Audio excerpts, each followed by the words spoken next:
Hello, hello, hello, hello. It is I, Lance. I am back. I exist again. Somehow, I survived. Welcome on in, everybody. Hope you're having a wonderful, wonderful day. It's so funny to me that I have to like actively pause and wait for the pipe to fall, because I always notice that somebody redeems it before the pipe fall actually happens, and so I'm always ready for it. I know it won't interrupt what I'm saying. Hi Nocturne, welcome on in. I hope you're having a wonderful day. News. I got news today about my health, if you will. If it's on Twitter or on Discord, I am currently going through a thing called EDT, or I think it's EDT. It is not. No, ETD. Sorry, it is not the other. It is not. It is not the thing about the thing that I got downstairs. No, it's it's eustachian. Eustachian, is that how you say it? I need to find out how you say that. It's tube dysfunction. In Spanish, we just call it tube dysfunction. It's as simple as that. It's the dysfunction of a specific tube. But I guess to be more specific, it's the eustachian tube somewhere in your head. I think that's how you say it. Eustachian? That sounds appropriate. Hi, Ink. Welcome on in. Hello, hello. I'm updating y'all. Eustachian? Eustachian. Oh, that's British. No. Give me the American pronunciation. God damn. Gosh darn it. Eustachian. Yeah, okay, I was right. Eustachian. Words of a lion, be prepared. I am prepared. I am doing my due diligence. In fact, I am wearing headphones right now because the ENT told me that I am allowed to use headphones. I'm just not allowed to use them for like prolonged periods of time. So maybe I will take them off at some point during the stream. And also, volume, quiet. So I have put down everything. I'm not listening to anything in as high of a volume as I normally do. And honestly, it's nice. In fact, throughout most of the day, I'm not wearing headphones at all. But it's not anything serious. No, it doesn't seem to be anything extremely serious. And the fact that I don't feel particularly different is what lessens the worry a lot. Like, big part of why I was worried before I got the diagnosis is because I didn't know, right? It is the uncertainty of not knowing what it is, because all you have to go off of is what you're feeling. And then if you Google things, people will tell you it might be earwax, it might be, I don't know, something else, or it straight up might be a tumor. And I'm like, that isn't good for me. If it's earwax, cool. If it's a tumor, fucking hell. But luckily, it is not any of those things. In fact, the ENT looked and said that I had no wax issues whatsoever. And so I guess at that point, assumed that it was a more interior problem. I think she told me it was a middle ear problem. Anything heard in Google, it's a tumor. It really is like that. It really does feel like that. It really does feel like that.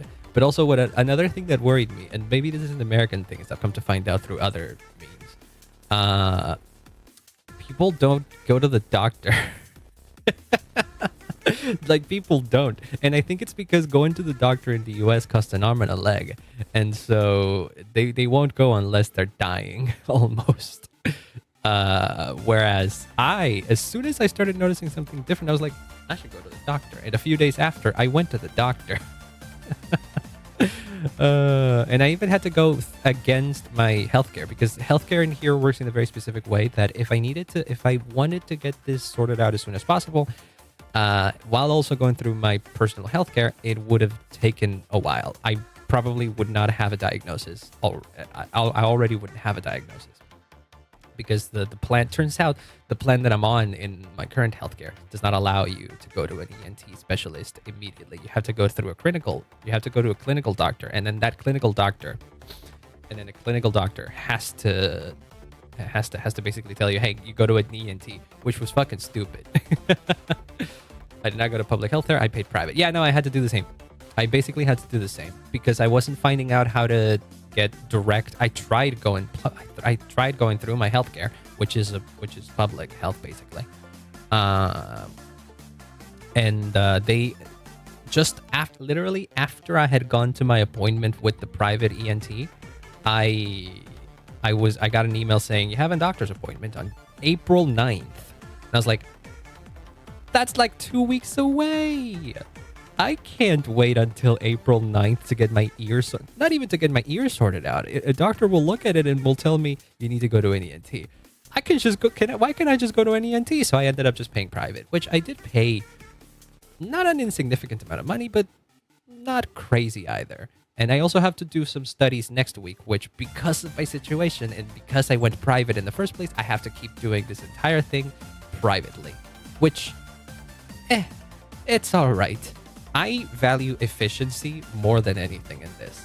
If I am able to go to a doctor and the doctor tells me you have this, this, and this, you need to do this, this, and this, and then I have to go and be like, I need to go to this place to get these studies done, so I just have to pay this amount of money to this, this, this, and this, and then I do it, and that's great. But if I have to go through the fucking public healthcare to tell me that I have to freaking get an order, and then I have to go to this other place, and then I have to have that signed, and I have to get this other place, and I have to have this like also signed by some other things, and it just the bureaucracy of it annoys me. Okay, and so that's why I decided to just keep doing this privately, even if it means that I have to pay more, because again, I just want this to be done as quickly as possible. And the fact that I did go to the private ENT means that I have a proper diagnosis and I have a proper treatment. I'm doing things. And in fact, my hearing is doing good.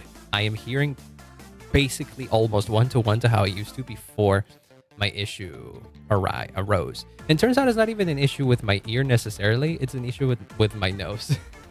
It's just an issue with my nose that kind of just manifested in part of my inner ear, which is crazy to me. Well, not crazy because I know that everything in there is connected, so I was expecting something like that. Especially because I also had noticed that my nose, specifically the right side of my nose, would tend to like get clogged up more easily somehow. Problems with my nose too. Yeah, it's crazy. It's crazy how one place can just lead to a problem in another. My video. Hey, let's go. We all start somewhere. Be proud of every single number of those, man. That's good. Hell yeah. But yeah, that is what it is. And also, yeah, I've honestly been having a lot of fun. Not necessarily having a lot of fun, but like I've realized that listening to through my fucking speakers isn't bad. I don't know why I stopped doing them. Like when I got those speakers, I specifically got them because I wanted to not use headphones so much. Not because I didn't like using headphones, but because it was like, there are days that it's like super hot or anything like that. And I was like, you know what, might as well get some headphones, but might as well get some speakers that are good that I can use for music as well. And then at some point I stopped using the fucking speakers like I'm normally supposed to, and now I'm using them a lot more, and it's honestly quite nice. I might take these headphones off because I don't know if this is because of my ear situation, but sometimes it feels like the headphones are literally collapsing my head. I don't know why. Maybe it's because it's nothing serious, but it feels like they're tighter than usual. Maybe it's because I've gotten used to not using them anymore. Or maybe it is part of what's going on because of the treatment and all that. I know what's happening. Go to the doctor the moment you said anything. Yeah. Luckily, it wasn't specifically an ear infection, and it wasn't anything because from what I understood of what the ENT told me, it is not an outer ear infection. It is a medium ear. I think is it outer ear? Outer ear. Yes, it is not an external issue. It is a middle ear issue. And it is not an infection either. And I think the way she phrased what was going on, it would have basically been impossible for anybody to even touch my ear if it was an outer ear problem, because that shit would hurt. And at the moment, nothing hurts. It just feels like a mild inconvenience. But yeah, you were right in the sense that it is a thing that's going on in there, and that I should have gotten checked. I should get it checked. In fact, the doctor, the ENT told me the same thing. Is that she said it was a good thing that you came here.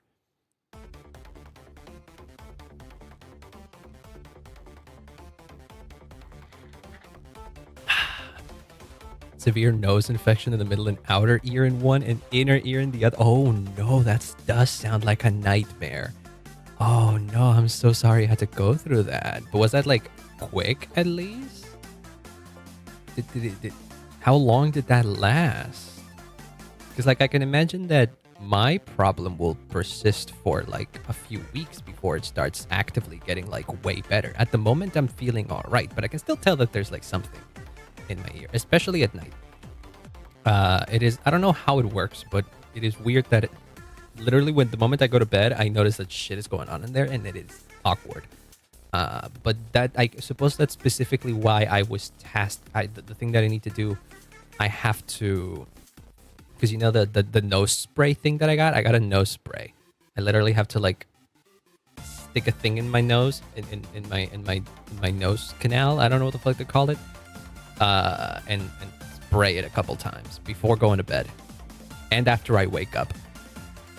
But it is crazy how after doing that, I feel kind of crazy for a while, because I imagine like the thing that you put in there is like doing its thing, and so your head is kind of confused, or I feel confused as to what's going on. It almost feels like I have a fever when I go to bed, but it isn't a fever exactly, because I don't feel bad, and it goes away after a bit.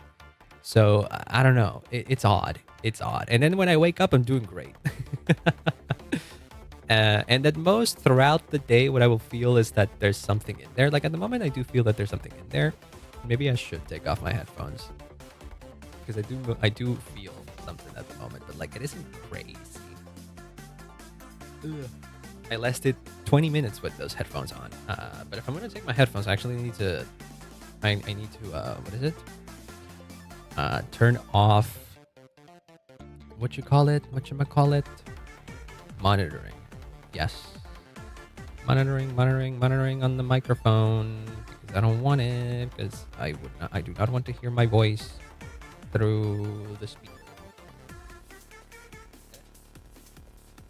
I can put this louder now. All right, there we go.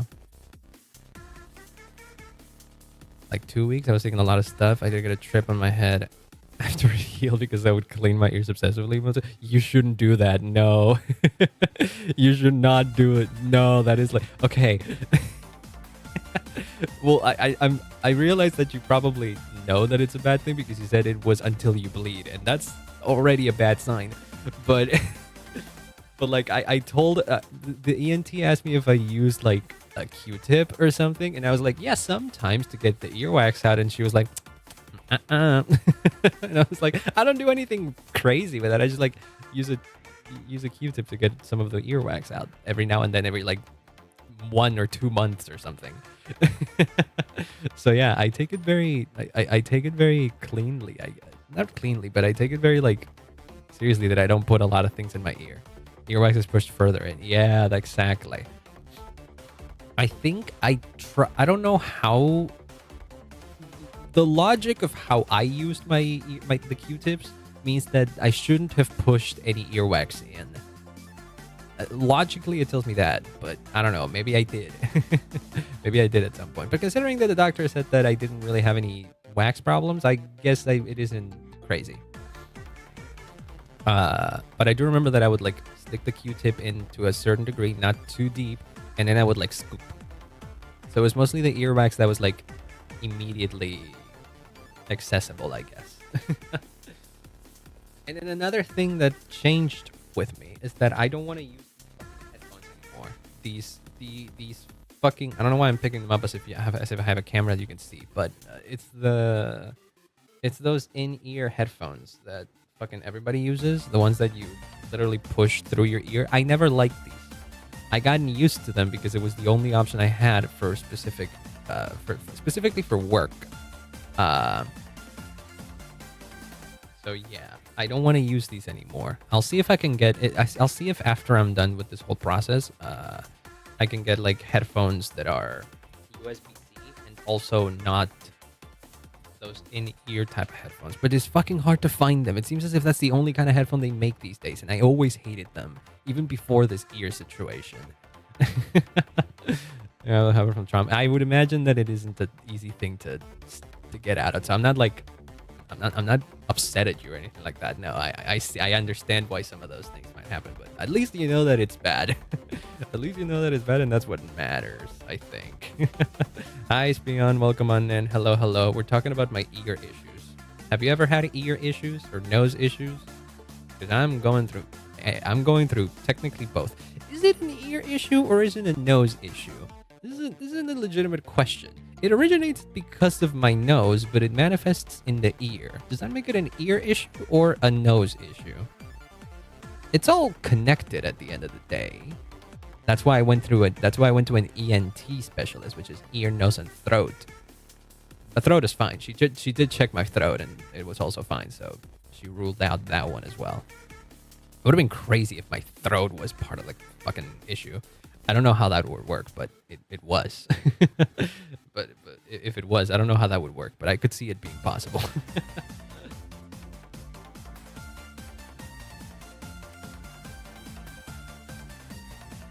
I only have one fully functioning ear. Really? I guess it does. I guess it does in a sense because it means you've gone through something. Do you use hearing aids and stuff like that? I would think so. I know you're not particularly young. We've been through this. We've been through this, so I'm not calling you old. But I can see you having gone through more things than I have when it comes to like my ears at the moment. Because like one of the things the ENT told me is that because I'm so young, if I didn't get this checked or if I didn't do the treatment properly, I would probably end up with hearing loss while being young.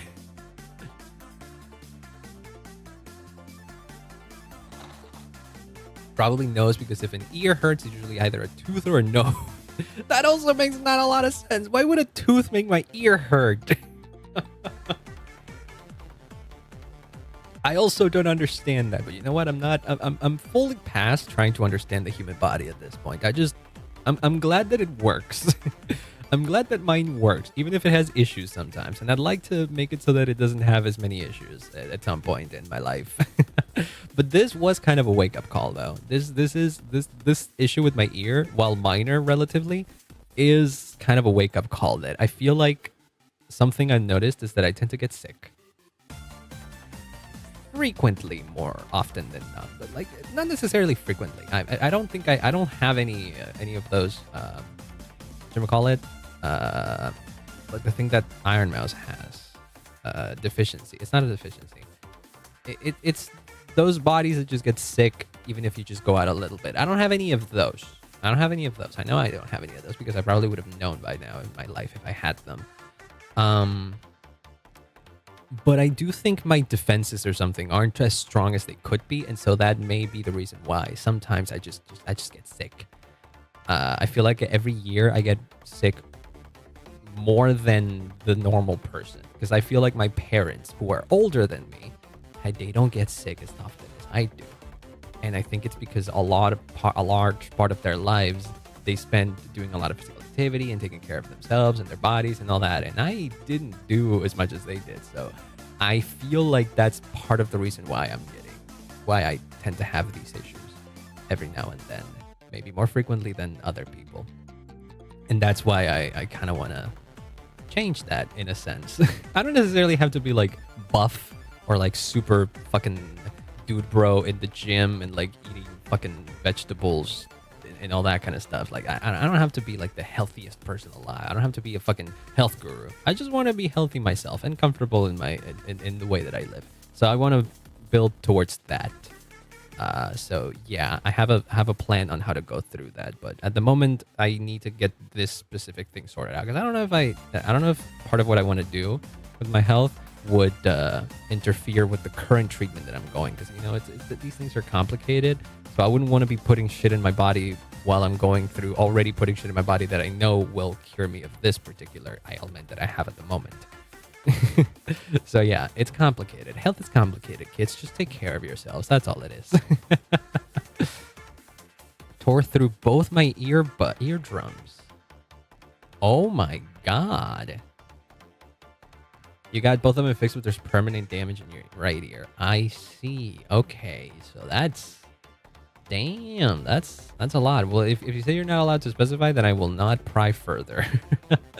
I will not pry any further because I could see why. But I didn't even know that you could... Well, I do know how. I can imagine how you would tore through eardrums. It has to be like loud shit. It's like if it's the ear, where the fuck is the eardrum in and of itself? Eardrum. Is it like hella inner ear? No, it is the membrane of the middle ear. All right, that makes a lot of sense. Oh, you could see. Oh, you could see you could see a bunch of tore eardrums if you just Google eardrum. Don't do that. If you're kind of squeamish, don't do that. Don't Google eardrum.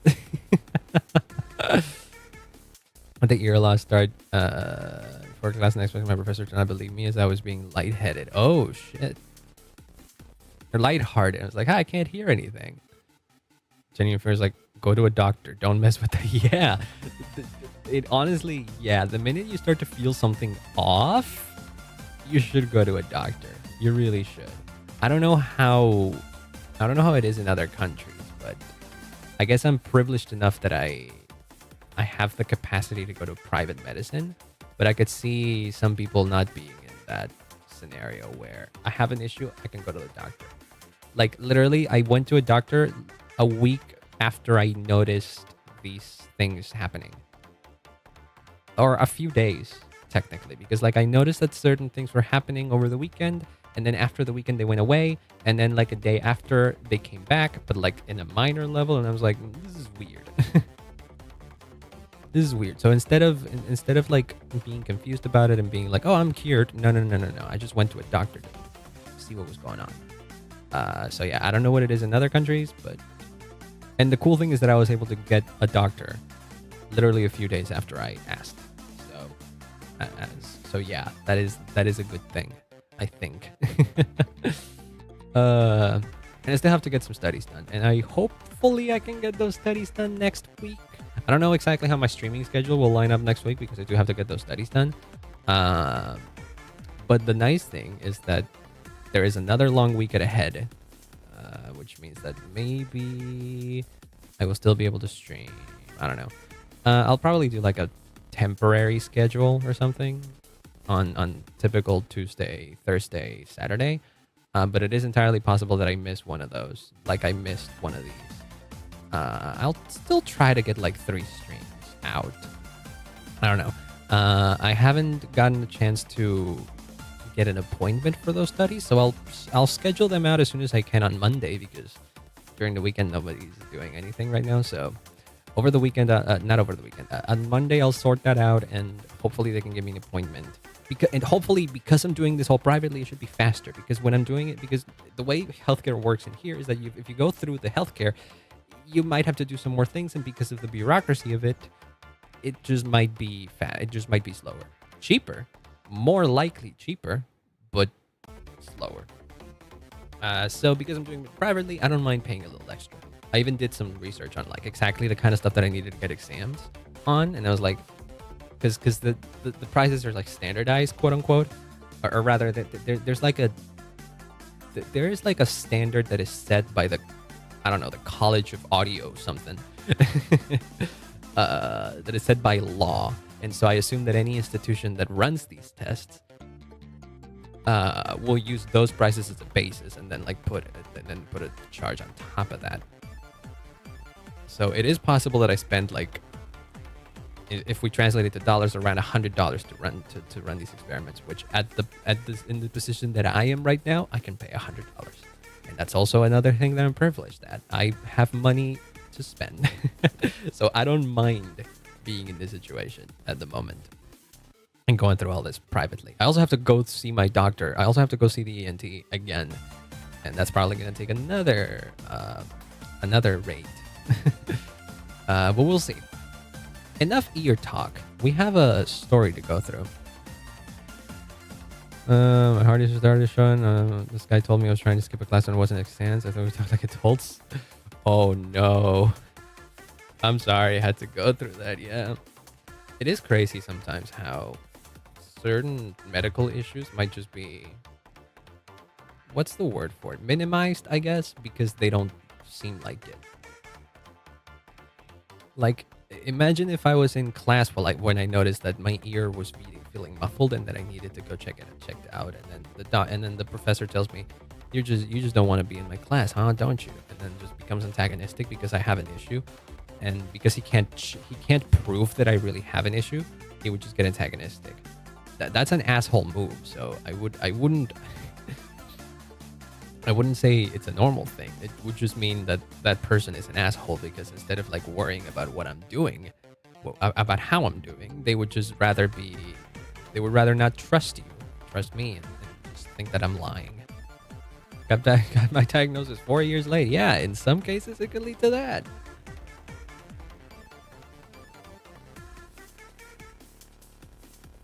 Yeah, some assholes is not, because of some asshole, it's not worth jeopardizing your health, honestly. But I could see why some assholes might push you down to the point where you don't get yourself checked out. Yeah, it can happen. Sad thing, but it can happen. Glad you're doing good right now, though, Nocturne, from what I gather. You got diagnosis and all that? Yeah.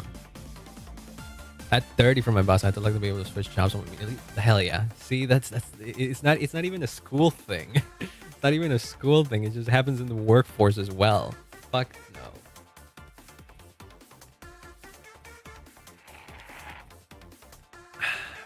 That's crazy. Teachers is more of a problem. Yeah, because there's a much, I think there's a different, it's a different situation because kids are younger, especially if it's like high school or secondary school. And so there's more of a power unbalance between teacher and student that there is between boss and employee. Because the reality is that boss is an adult, employee is also an adult. So as adults, you could just do whatever the fuck you want. There is some sort of hierarchy in the school system, which means that the student is kind of powerless as to what the teacher says, which it shouldn't be like that. It shouldn't be like that, but some teachers are pieces of shit that will abuse their power to be like that. So yeah. I feel like as an adult, if your boss is being an idiot, you could easily just quit your job. That's not a problem. That's easy. But as a student, if a teacher is being an asshole, it's harder for them to just quit school, right? It's looked down upon even in many situations. So yeah, different scenarios. So yeah, it's understandably worse. Got Nangong with Nangong Yu. Lost 50-50 and 81 pity. Okay, lost 50-50. Eesh. 81 pity. Eesh. But hey, you got it. You got it. As an adult, you can recognize someone's an asshole. As a young teen, you might start believing you made the pain up. It's true. That's also part of the unbalance. Yeah, that's also part of the unbalance. Also likely it could happen as an adult, yes. It could happen as an adult, but it's probably not easier. It's likelier to happen at a young age when our brains aren't fully developed and we don't understand the world entirely. So yeah. It is a whole thing. Just be nicer. I feel like everything in the world would be so much better if everyone was just nicer. I hate that not everyone can be nice, but oh well. Enough of that though. We have one thing specifically to do today. I need to stop the music. Seems hella depressing. It's not depressing anymore. We're switching into the actual thing that we came here for, which is the freaking... Oh, right. Wait, no. I wanted to turn this on. I wanted to turn this off. That way I can like still hear the music. I'm in Currency Wars right now because I was playing Currency Wars yesterday. I did a fucking crazy run in Currency Wars, by the way. I did this where I think you can see.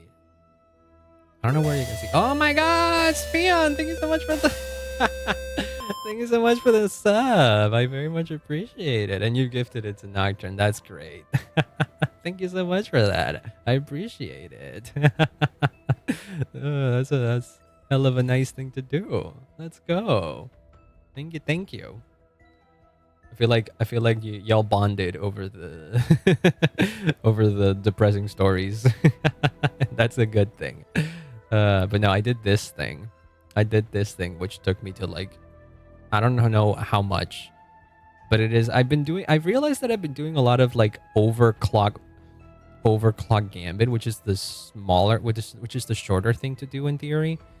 It tells you that if you play Overclock Gambit, the estimated duration is going to be shorter than if you do Standard Gambit, which is the main game mode.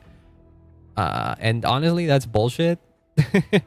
Over the medical trauma, but yeah, like honestly, a real thing. Just it's nice to have people to talk about these things because everybody has like similar experiences. So yeah, it absolutely works. But yeah, no, this is these clock things is bullshit. This an overclock Gambit run basically runs the same amount of length as this one. The last run that I had on this was basically 40 minutes, and the last run I had on this was also 40 minutes. So bullshit that this goes quicker. Bullshit that this goes quicker. It's better to just like do these.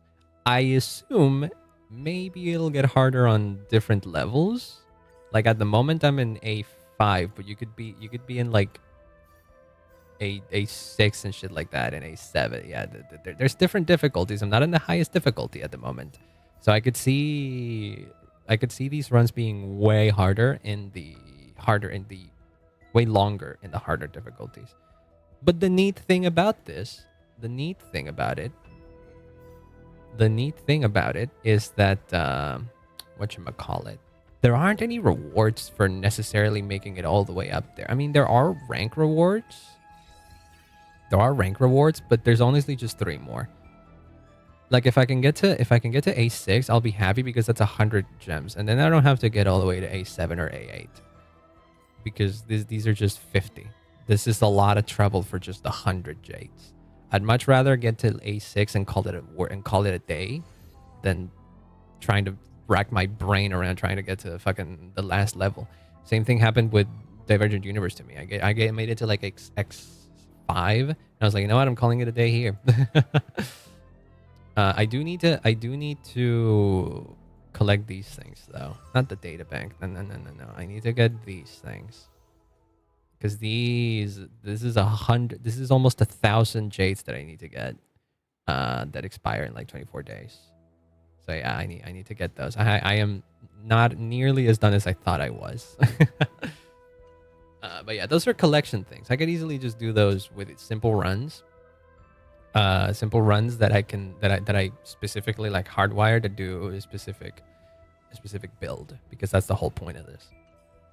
But yeah, that maybe will be the events of a stream where I got nothing else to do, so we are grinding Currency Wars because it is fun. It is honestly a fun game mode. Divergent Universe is also quite fun. I'd forgotten how fun it can be. You're in Prague? Oh shit. It was a lot. Oh no, but like, was it a good cry? If it was a lot, maybe it wasn't a good cry. But are you good? Are you good now though? But yeah. Also, another thing I did. Where is it? Where are they? I built my Elation team. I built my Sparksy team. It is good. It is actually ridiculous, and it is quite fun. It is ridiculous, but be warned. I don't know, seizure warning potentially, because this team is insane. Specifically because of Sparksy. Sparksy's animations are too fast. Sparksy's animations are too fast. I feel like they should have slowed them down or not make them, or just not have made them as crazy as they did them. So, oh well. That being said, let's see the story recap. Made it to HIMEKO's homeland, Plain Arcadia. Yes, we almost crash landed into it. Not really. We got a flashback of crash landing into it, but different timeline, I guess. Wearing ancient masks of the Elation, 8 chosen participants strive to create miracles that move the hearts and souls of Plain Arcadia's people, hoping to share in the power of the Aeon. Yes. Well, 7 now because we beat Sparksy. Having managed this world for many years, the IPC seeks to profit by controlling the Aeonic game. Of course, the IPC would seek profits. That is literally their whole thing. They're a corporation. Kari Sakamoto won her 4th Worlds and retired. I went, aww. But hey, she went out on a good note, though. If she won her Worlds and she's retiring, yeah, bittersweet, but at least she went on a high note. I feel like people are worrying about what this World Cup is going to be for Messi, for example. Because Messi, Lionel Messi, the Argentinian football player. Sorry, we're using the proper term here. It is very likely going to be his last World Cup ever, and Argentina won the previous World Cup. So Messi could have retired at some point in the past few years after winning the World Cup, and he would have retired on top. But he's playing in this one, and I think some people are worried that we don't do as good this time or something. I don't know. I don't know. It wouldn't be nice for him to. It would have been nice for him to retire after winning the World Cup. I feel like he's good now. I feel like nobody would friggin' say anything bad about him retiring. It would be bittersweet. It would be bittersweet. But yeah, guy is getting up there in age for football players, at least. So it wouldn't surprise me if after this World Cup he just calls it quits. A lot of people, including myself, didn't even think that he would make it to this World Cup. He is a legend. He is a legend. There's this like debate on Argentina whether or not he is better than Maradona, which is the previous player that everybody heralded as the greatest of all time.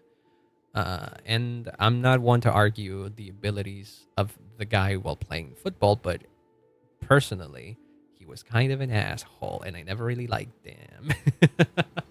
And a lot of people don't, but they still idolize him as a player. Sometimes it's just though they don't make the distinction, and they forgive the shitty things he's done just because he was a good player. Messi, in comparison, seems much nicer. Not saying that he's perfect either, but I'm much happier saying that Messi's a good guy than Maradona. Is Ronaldo retired? I don't think he is, but he is kind of like Messi in that sense. In that sense, where he doesn't play as much anymore and is likely to retire soon.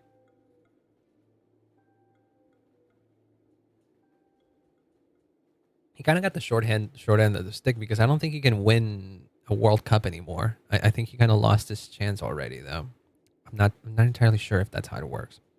When I was like 5 years older than Messi. Yeah, he's a bit older, and so maybe he plays even less than Messi at that point. But yeah, that's like the current competition. Who's better, Messi or Ronaldo? If you ask IShow Speed, he will tell you Ronaldo. He gets upset when people say that Messi's better. But the guy plays a character online. I highly doubt he's like that offended by that. Ronaldo's also a great player. Like I'm pretty sure he is.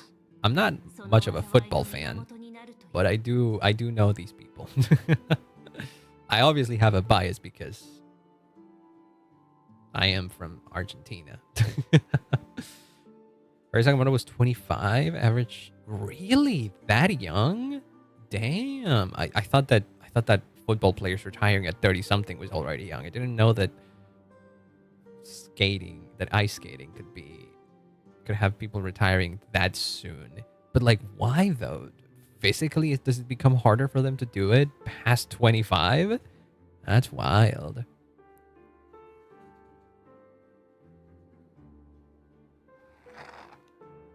Right, Yao Wang, which we're playing with now.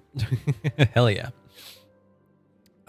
Is here because she foresaw Blade being in the Phantasmoon games and become the source of a catastrophe, which we haven't seen much of yet. Actually, we have not seen Blade at all. We've seen Silver Wolf, late 20s men, mid 20s woman. They're destroying their bodies physically. Really? Oh wow. I do know that men in like their 30s, it becomes a lot harder for them to play while they're in their 30s because they hit it so hard during their 20s that by the time they're 30, they just can't perform at the same level. You can see it, yeah, at least from what my dad told me, that he is more of a football fan, and he knows more about it. He does say that when he was younger, Messi was a beast. Now he's still a beast, but is not as much of a beast as he was before.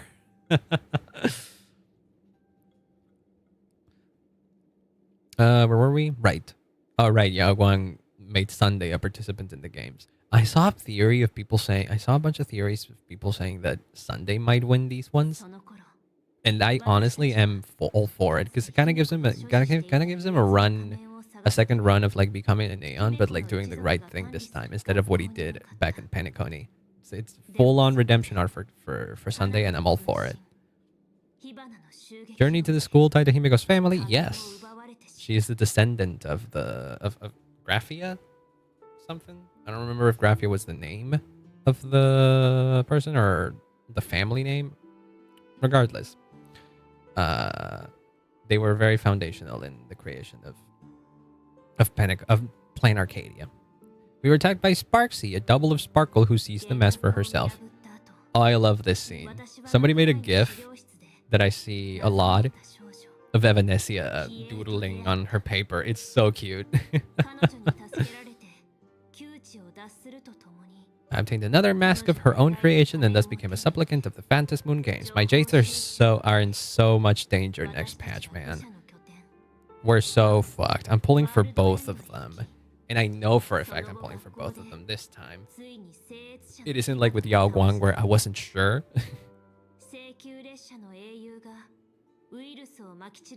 Yeah, we fought Sparksy and we won. But then we met Himeko's dad, and Himeko's dad just straight up said that Himeko's dead. A stranger appeared claiming to be Himeko's father and revealed that 15 years ago during the Phantasmoon Games, someone known as the Herald of Death went on a murderous rampage. And apparently one of the victims was Himeko, which doesn't make any sense because Himeko's with us. Unless the Himeko that's with us is not real and is a fucking... not a memo spread. I forget what the Imaginary or something. Which would be insane. I wouldn't enjoy that. Kuchiba? Ooh. There's a wrestling club where they win everything and do stuff that people physically impossible. They retired 18 and 20 because of severe injuries. Oh, wow. Can't turn it all to her left side. What the hell are they doing? 15 to 17-year-olds who retired at the moment they got it? What the hell are they doing that they kill their bodies as strong as that? Holy shit. Wait, what is the study that she's doing? Sky is blue, not a dazzling display of sparks. Are you trying to make sure that March is not... Are you trying to make sure that March is not fucking possessed by Sparksy anymore?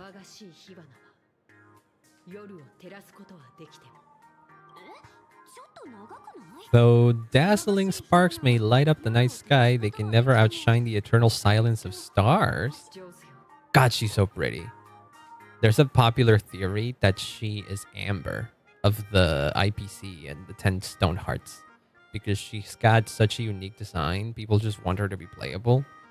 I'm hoping it's something like that because she does look more unique than fucking Shaban at least. So this might be a Sunday situation where later on she gets a redesign when she's playable with a proper model. But this is like a base model or something. I'm hoping for that because she's pretty and I might pull for her. Alright. The internet is an umbilical cord and a waste duct for the mind. That's a bar. And I kind of agree.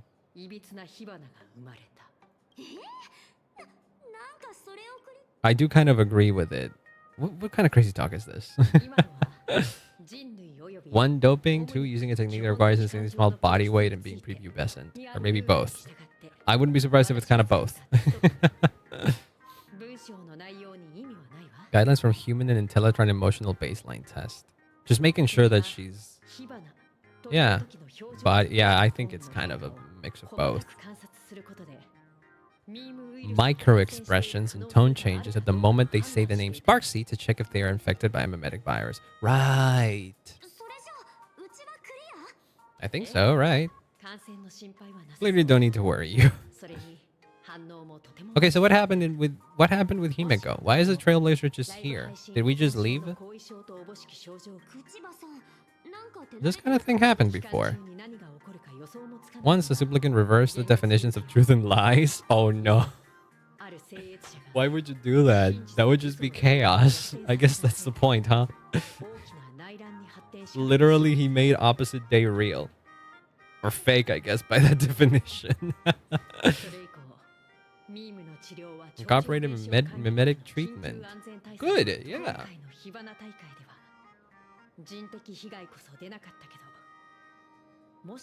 Calamity level aberration. Oh boy.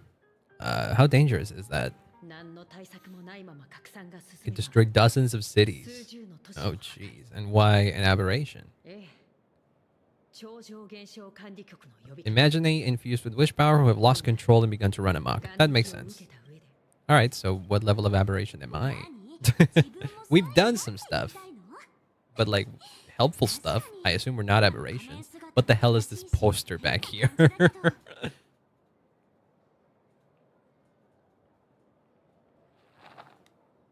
Last Olympics, the 15-year-old was banned for doping. Oh no. Mine came back as a positive the first time, then I just asked another, and that one was clean. What the hell? That's wild for me. That's wild to me. What the heck? Department of Aberration Defense hazard ratings are nothing like the power ratings in some card game. I am a Cosmic God Collective player. Canonically, I guess. I didn't play much of it, but I did play the event. I don't love the game. It's too RNG dependent for me, and I don't like that.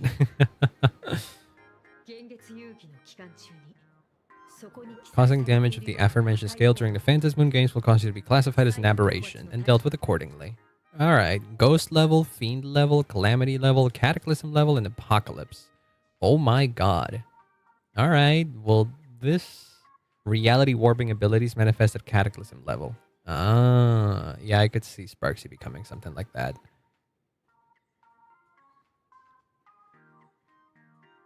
Herald of Death was a Calamity level. Oh, well, yeah, a bunch of people died with it, yeah. Fiend level is a clear and present danger. I like this. This reminds me of One Punch Man thread levels.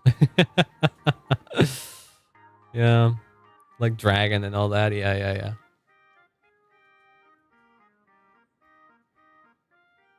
Causes minor discomfort. My ear situation is a ghost level aberration. People think Russia submitted someone else's test for the second one. That would be wild. Oh. Just got a message for something. Not important. I should check out my phone frequently though, relatively. For whatever reason. There we go. From foreign athletes admitted they went through some weird what the hell? Were we taken to a normal room? What the hell is going on in the Olympics, man? Damn. Remember Lyndon Scott? Yes. I do remember that he was murdered. Yeah. Scott's dead? Are you sure? I mean, he was annoying, but I wouldn't wish his death. ID and genetic information matched that of Mr. Scott's. He was once your opponent. We wouldn't exactly call Scott a friend. Yeah, no, we wouldn't kill him. They wouldn't harm. Yeah, no. The Express wouldn't harm some lowly IPC employee. Yeah. Yeah, we were in the school when it happened, I assume, right? The murder might be connected to the Phantasm Moon games. Alright. Why isn't everyone talking about this? Media, man. Media just decides to talk about random shit to hide the more heinous things, most likely. It wouldn't surprise me if it's something like that. Oh boy. The nice thing about not streaming with headphones is that I can position myself in many other ways, and I'm comfortable now. And I can go further back into my seat without worrying too much. Downside is I can't monitor my own voice, so couldn't tell if I'm sounding right or not. I did test it, and that's fine, so yeah. You're talking about Chapel Roan. Oh yeah, I heard of that. That apparently is like the most important thing that that we need to be talking about. Chapel Roan being kind of mean to a kid or something. I don't know. It was fucked. It's fucking stupid. Oh well. It is what it is. Phantasm Moon games are far from a simple game intended for passing the time or relaxation. Alright. Okay, but do we... Okay, so... Will you tell me what happened with HIMEKO back then? Yeah, pretty frightening. I want to find out the truth. I played enough Persona 4 to know that reaching out for the truth is important.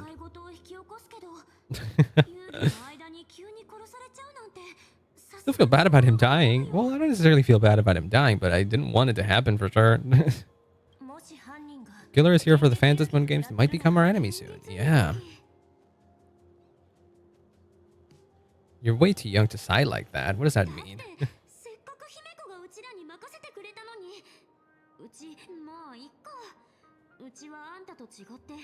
Oh, you know what's bothering me at the moment? There's someone using like a angle grinder or something like that in the neighbor's house. I think that's what was causing a little bit of a discomfort in my ear. Now that it stopped, I can kind of think more clearly. It's funny, I'm more sensitive to like loud noises now somehow. Maybe not.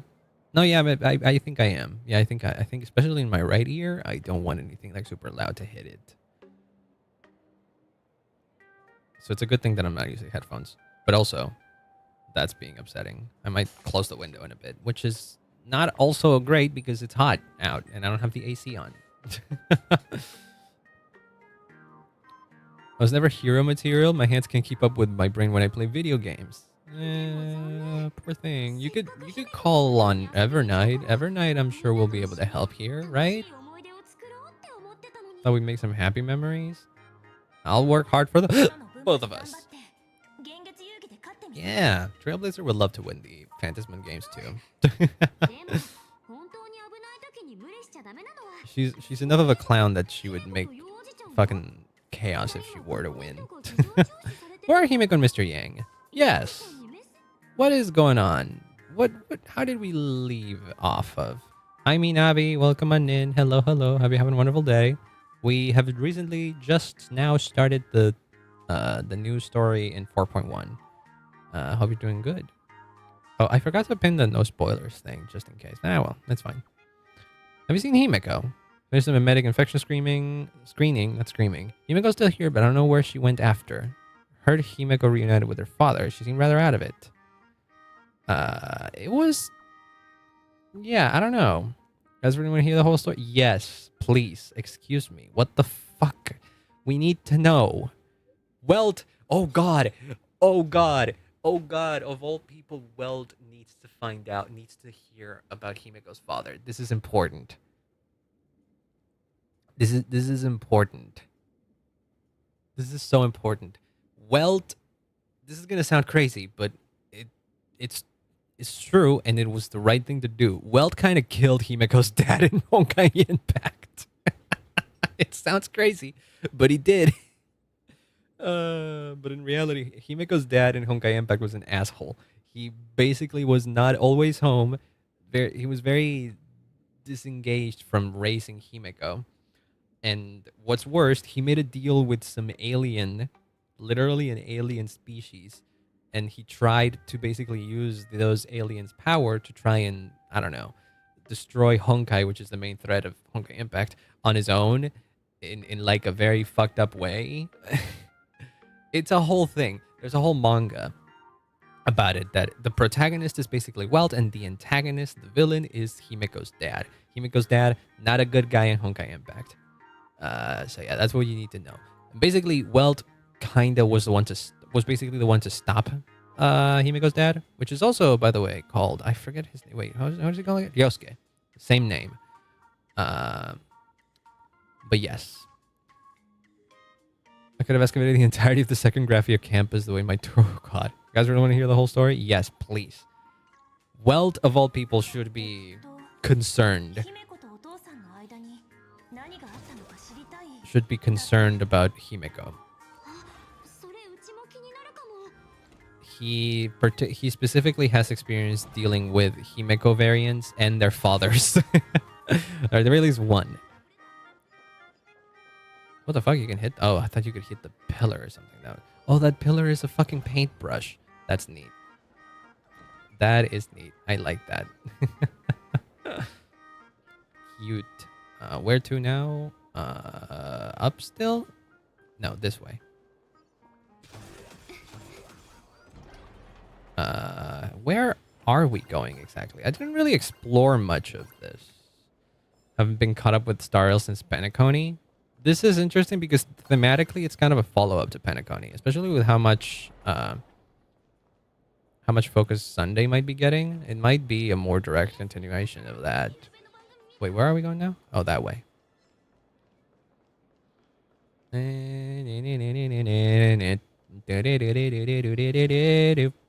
Hello, Himeko? No, not yet. I hate that you can't just show me where this place is. You have to tell me that it's through all these things, but it's fine. It's good to explore these places. That's the classroom. Wait, there's a boss thing in here that I never unlocked. Not a boss, it's a calyx. That's fine. Was that always there? Should I be concerned about this? That's just a random door. I'm not gonna go through it. It might be part of a world quest or something. Okay, we're here now. Is this the building where we were with Himeko's dad? What happened? What the fuck happened here? Why did we just skip what happened in here? Jesus Christ. Himeko didn't mention her father at all. So what's going on? I mean, yeah, we all have dads, right? Not everyone's like me, thought of it. I'm sure you have some kind of dad as well, even if your existence is kind of weird.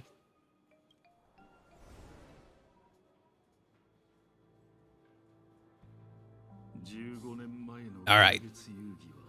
Lock in now. You even hear the fucking angle grinder or whatever the hell is happening over on the right? It is annoying.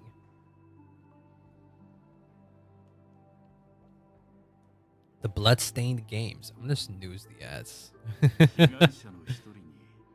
One of the victims was my very own daughter. She stood before the grave. I stood before the grave where she was laid to rest. Her name was Himeko. This lady who bears her name. Who are you? This is where we left off. 15 years ago, when I joined the Phantasm Games, my father wasn't with me. Even as I fought for my life against the Herald of Death, my father was still off somewhere. Ever since I can remember, his presence in my life has been as thin in it. Okay, so that lines up with Honkai Impact, Ryosuke. Who exactly are you? What are you getting so worked up over? Do you blame her? Just a joke? Don't just write this off as a joke. What's with that gravestone or with your name on it then? You don't know if you'll live to see tomorrow. There's nothing strange about getting your affairs in order in advance, is there, Ryusuke-san? Just call me dad like you used to? I have so many questions, man. From Himeko's reaction, hide in the corner. Wait, I can't? Okay. You're No. Hold up, no. No, no, no. No, no, no, no, no, no, no. No. Oh, wow, she's actually upset. Oh, boy.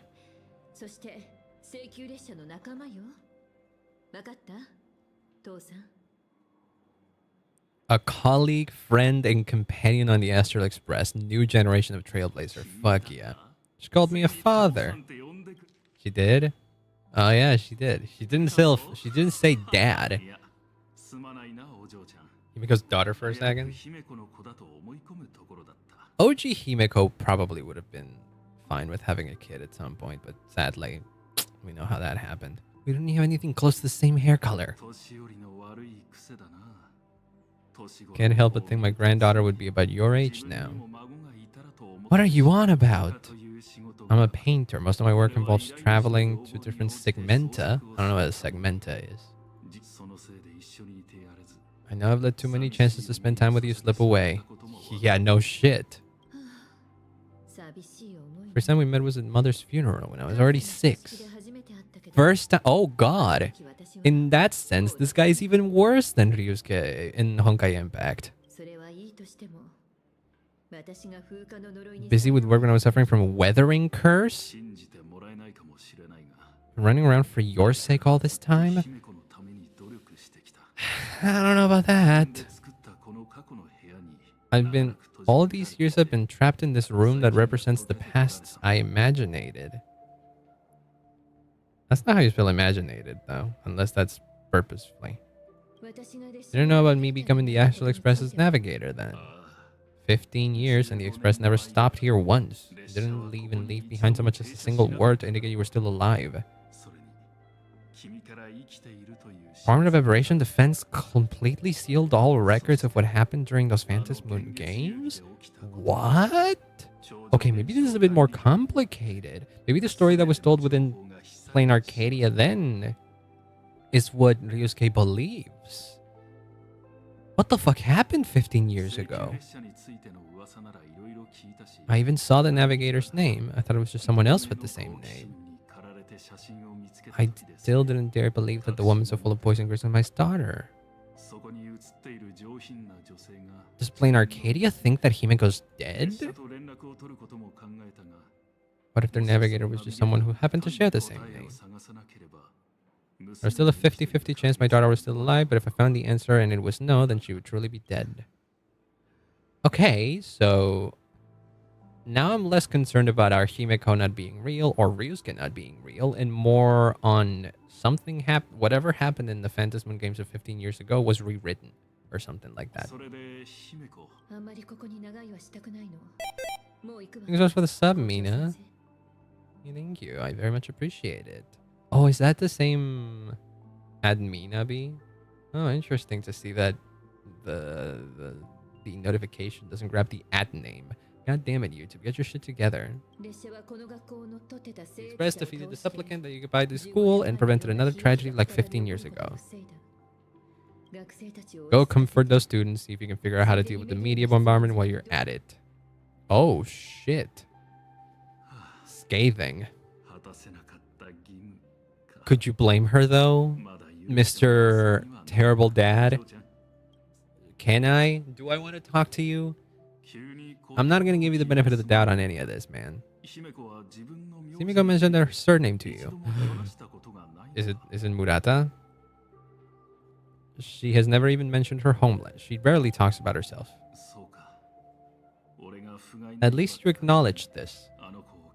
I think by the time Honkai Impact Ryusuke figured this out, it was already too late. She actually survived the weathering curse.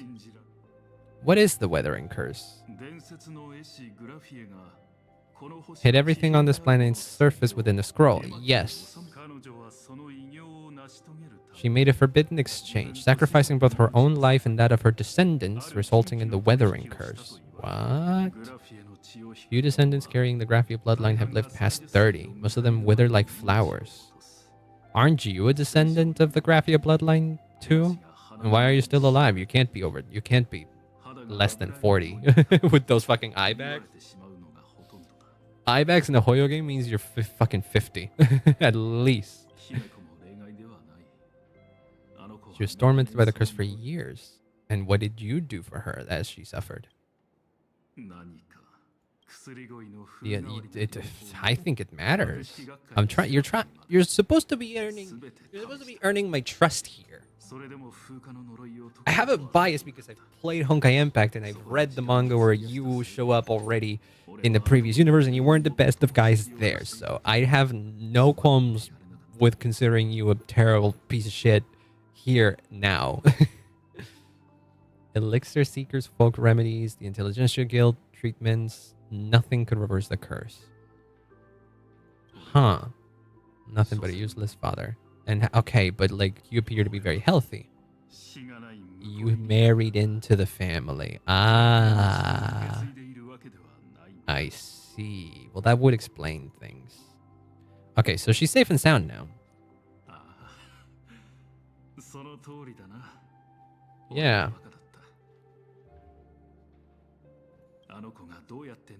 None of that's important. What's matters is that my daughter is back. That's all I need. Okay, now try to fucking be a good father then. Jesus Christ. But if you were doing some shady shit behind the scenes, like in fucking Honkai Impact, I will kick your ass.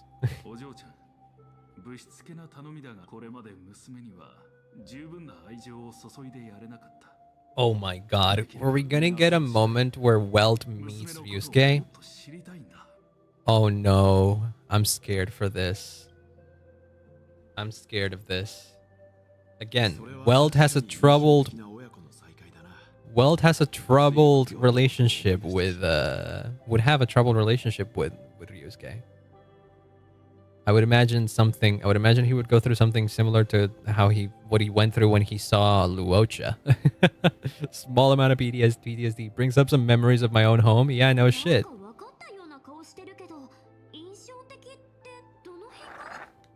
With that knowing look. Listen, girl. When you've seen variants, you have to be slightly concerned at least. My parents were always busy with work and unable to spare a moment for me. I couldn't help but feel resentful. Okay, you can also take it on that angle, which is true. They're fucking acknowledging that he's a father! My fucking heart! No way! Do they know? Does March? What the? Wait, hold on. Does March and Himeko? Does March and the Trailblazer know that Welt is a father? Technically, not even technically. He is. Like he adopted a son, but it is his son. I understood how they felt when they were forced to sacrifice the time we could have spent together. Okay, I guess they're not acting shocked, so I guess they knew already. Yeah, because I think they're aware that he has a family, right? So I guess they knew that that he had a kid as well. Oh, this is past tense? This already happened? Where is he?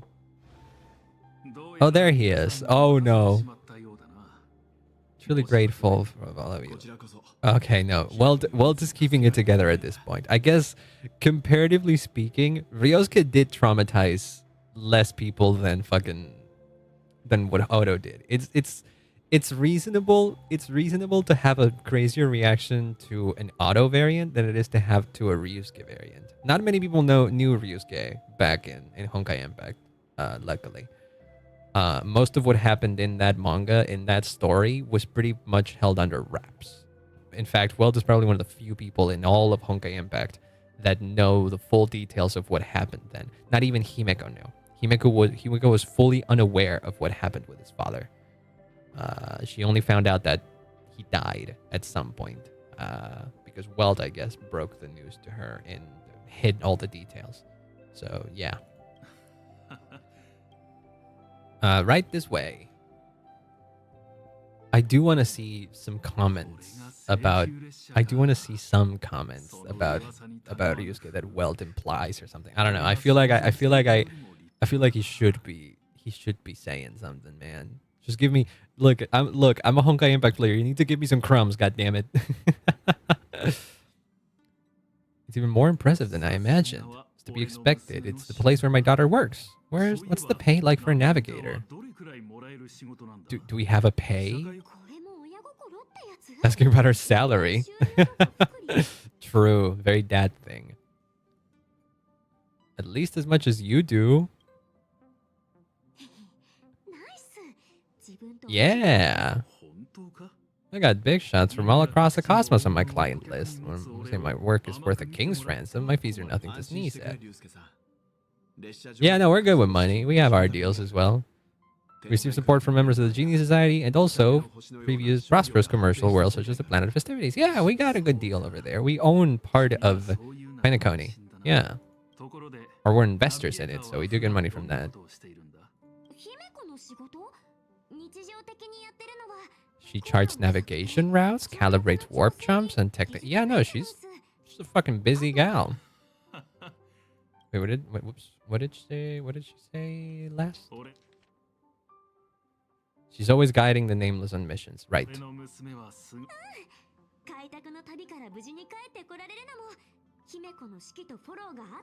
Himeko really is like the mom of the Express, and Welt is like the dad, so yeah.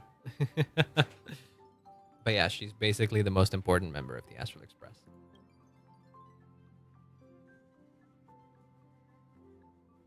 And the conductor, come on. Himeko might be great and all that, but she doesn't drive the fucking train.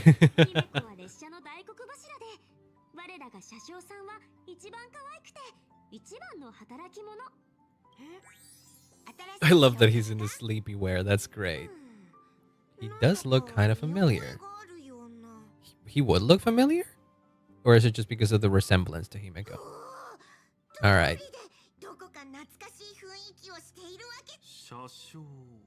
Must be my daughter's superior.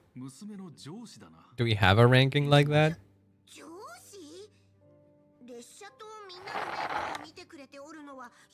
Yeah, Pom Pom basically just has the job of driving. If anything, it's closer to Himeko being her superior, actually. What is he doing on the express?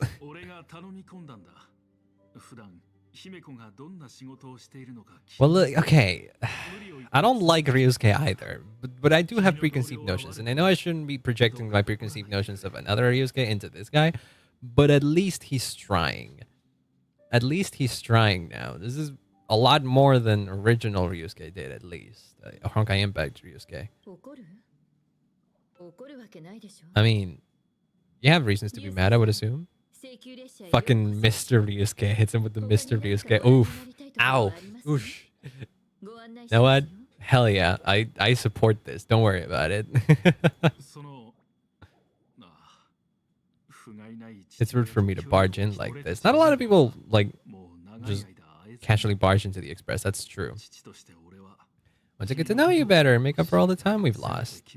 But yeah, at least he's trying. I feel like this is more than what Ryusuke did in Honkai Impact. So that alone is commendable. But I still don't trust him. I don't know. I wouldn't be surprised if he has some fucking backhanded deal in there that is fucking doing some stupid shit. I'm just gonna doom us all. Allow me to show some of the fatherly care and devotion I owe you. Oh, damn. It is also true, though. Another thing that's true between these two that's different to Honkai Impact, Ryusuke and Himeko, is that they didn't have this much of a complicated relationship in Honkai Impact. Honkai Impact 3rd Himeko was still a teenager when the whole ordeal happened with her dad. So she basically lost her dad as a teenager. Much like I guess 15 years ago, Himeko from Honkai Star Rail, I would assume, actually.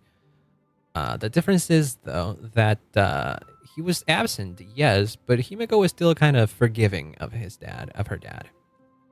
They definitely didn't have this strained of a relationship, but again, different scenarios, very different scenarios. So I could see Himeko being more apprehensive towards Ryusuke in this world as opposed to how it was like back in Honkai Impact.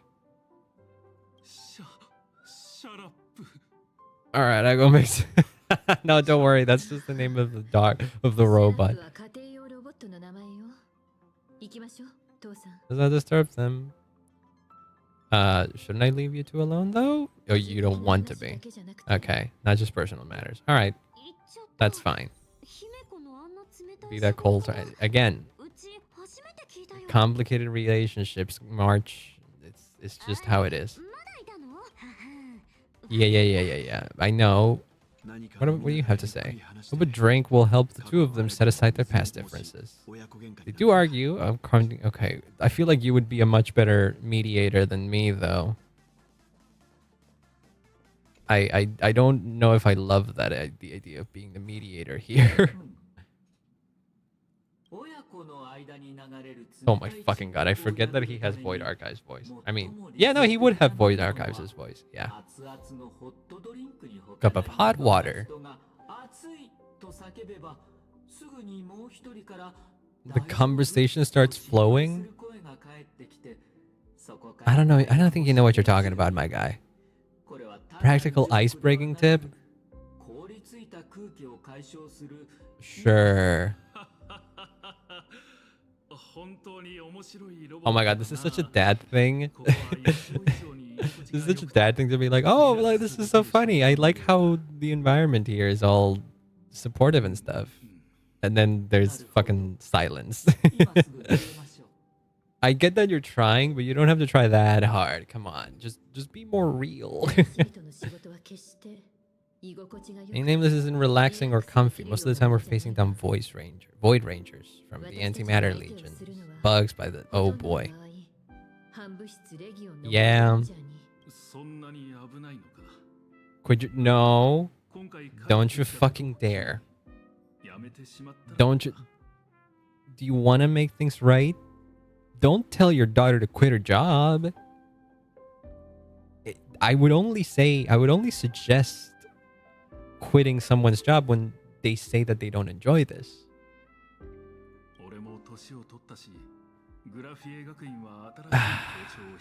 You were so close to actively, like, you know, showing care, and now you just switched on overprotective dad mode, and this is what you should be doing. What makes you think Himeko wants to quit? Must have set my mind on something. I never looked back. Yeah. Stories about traveling through the cosmos. I knew that I would walk among the stars. And now you're telling her to quit. It really seems like you don't know your fucking daughter, huh? Are you, though? Are you joking? Somehow I doubt you were joking. Oh god, beeps. Comic series based on your adventures. Well, it's the closest thing he would have to, like, seeing how his daughter is doing, right? So I could see him doing it. They're just based on that kid, right?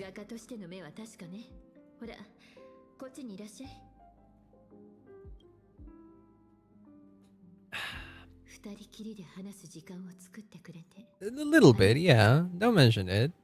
I don't know if it helps, but cool, I guess. She smiles all the fucking time. It's just that you don't quite make her smile a lot at the moment.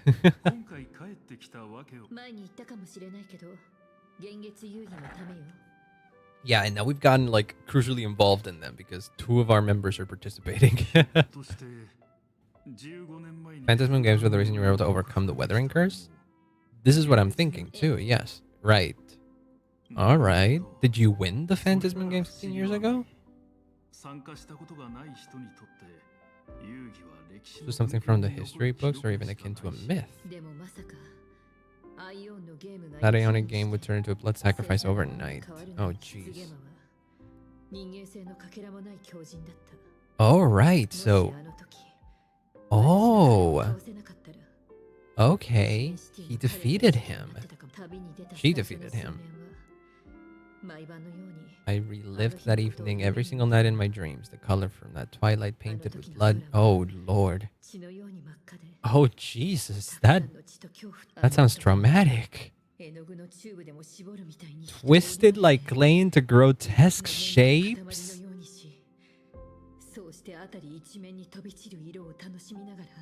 Oh, oh god, that description is terrifying. Stop. It's fine, we get the picture. I'm sorry you had to go through that, holy shit.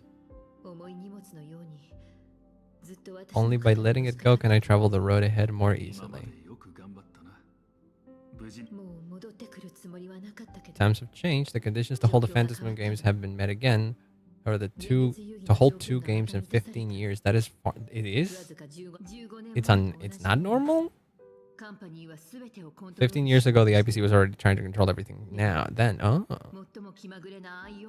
Game woven by the most fickle of eons is destined to slip through everyone's grasp. See a report from the Department of Aberration Defense? Yes. Somebody was murdered.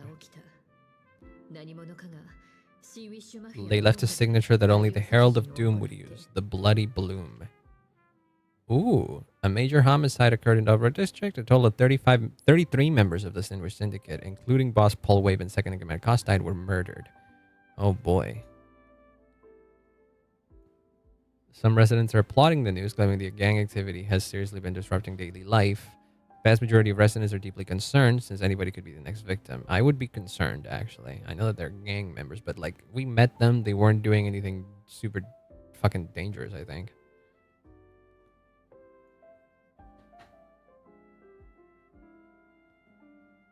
Word has it that the Distinguished Syndicate recently acquired a supplicant mask. The one that we stole, yes. Not stole. The one that they gave us, basically.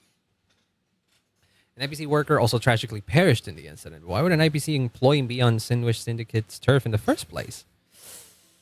That's another question, huh? Already contact the security bureau for clarification. Case is still under investigation. Residents of Lane Arcade are advised not to believe or spread rumors and to await further official announcements.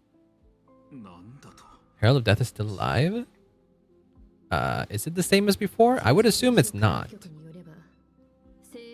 Herald of Death was executed after his verdict was passed. Even were he to be resurrected, the rules dictate that the same person cannot become a supplicant twice. Oh, I didn't know there was a rule like that. It's a copycat then. Yeah.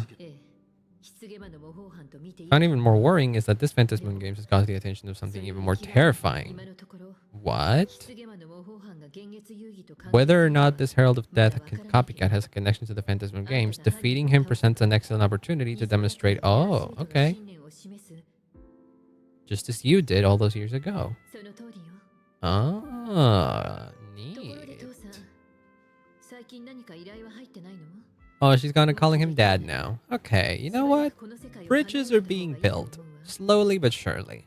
I still don't trust it. I don't fully trust him yet. I don't know. Have any clients you commissioned you lately? It'd be best if you left this world for a while. Yeah. Safety advice from the Astral Express. I'd like to temporarily keep the Mask of Elation that's been passed down through our family. What do you mean that the mask that's passed down through our family? What? Mask stays with the kid. Wait, but like the mask that the Trailblazer has is the raccoon one that Evanesia gave. Is it not? Most of my life I couldn't be there for my daughter, and now that I finally have the chance, she wants me to leave. For your safety, dumbass. Graphia family has a number of records about the Phantasm Moon Games, passed down through the generations. Come over to the school library later, I'll give them to you. Alright. Alright, that's good. Again, still don't fully trust him. Father's little tour seems to have made things awkward. Not necessarily.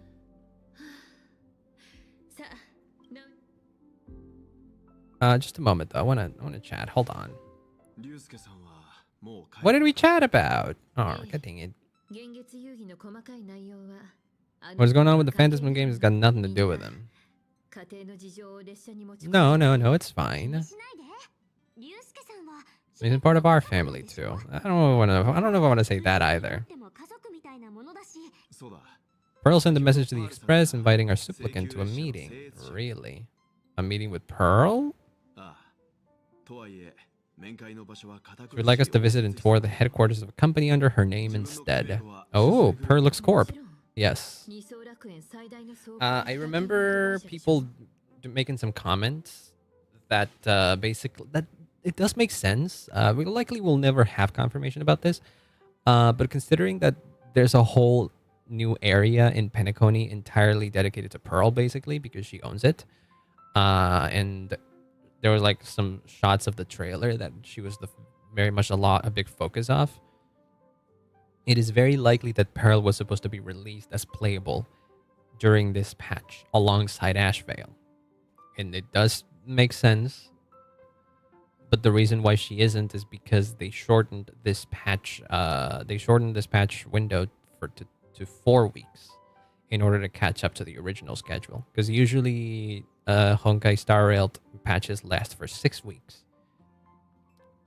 But there was before Plain Arcadia, we had a patch that lasted 8 weeks as opposed to 6.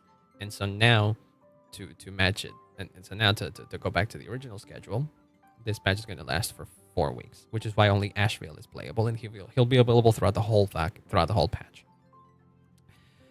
So yes, it would have made a lot of sense for Pearl to be playable just now. For the people that wanted Pearl, maybe this is a good thing though, because then they could save up for. But if for everybody else, maybe I don't know. It kind of does hamper me a little bit because that means I have less time to save up for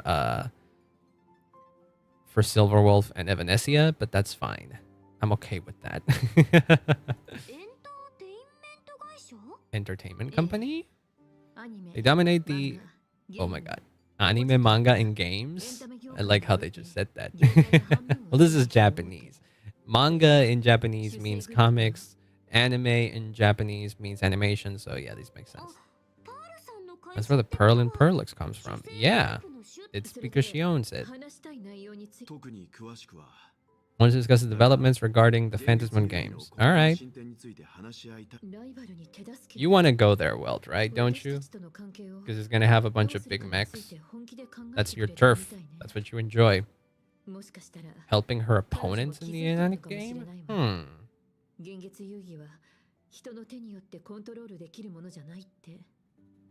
Does Himeko know that Pearl is also participating? Maybe I'll get a clear picture of Pearl's intentions after we meet with her. All right. Really going to have me meet with Pearl? I'm not the best with words, right?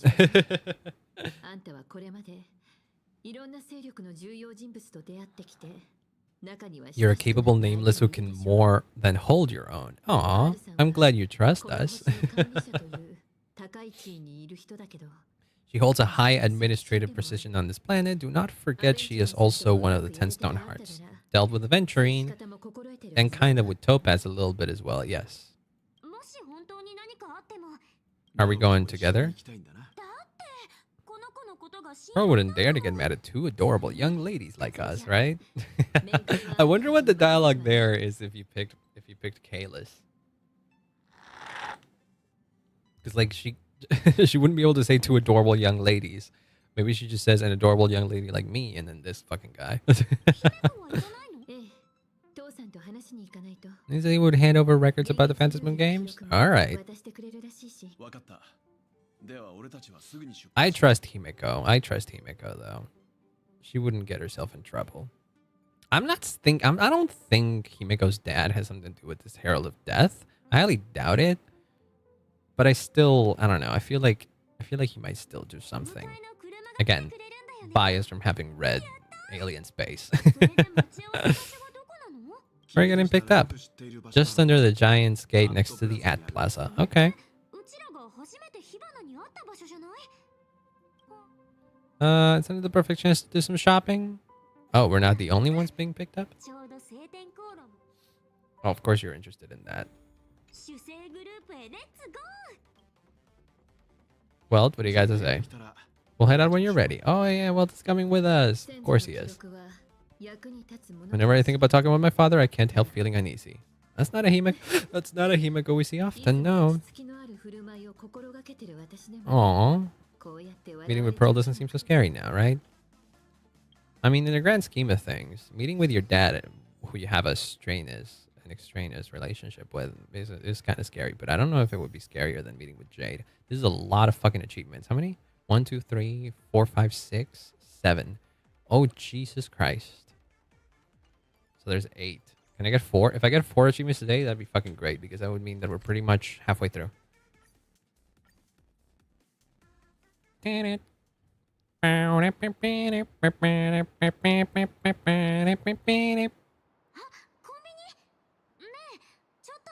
Of course they would have a manga in the fucking convenience store. That's a very Japanese thing, huh?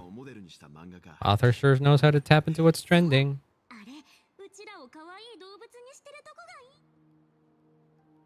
I'm the protagonist, don't you know? Mine's an ensemble comic. Yeah. They're getting an anime adaptation. The copyright for it is currently held by Perlix Corp. Really? I wonder if the Express could do something about that and be like, we don't want you to make an anime of our likenesses. But it's not like they're being painted in a negative light, all things considered. So it's pretty much harmless.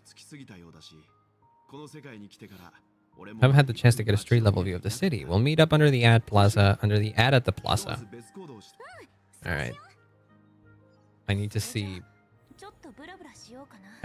Welt freaking out.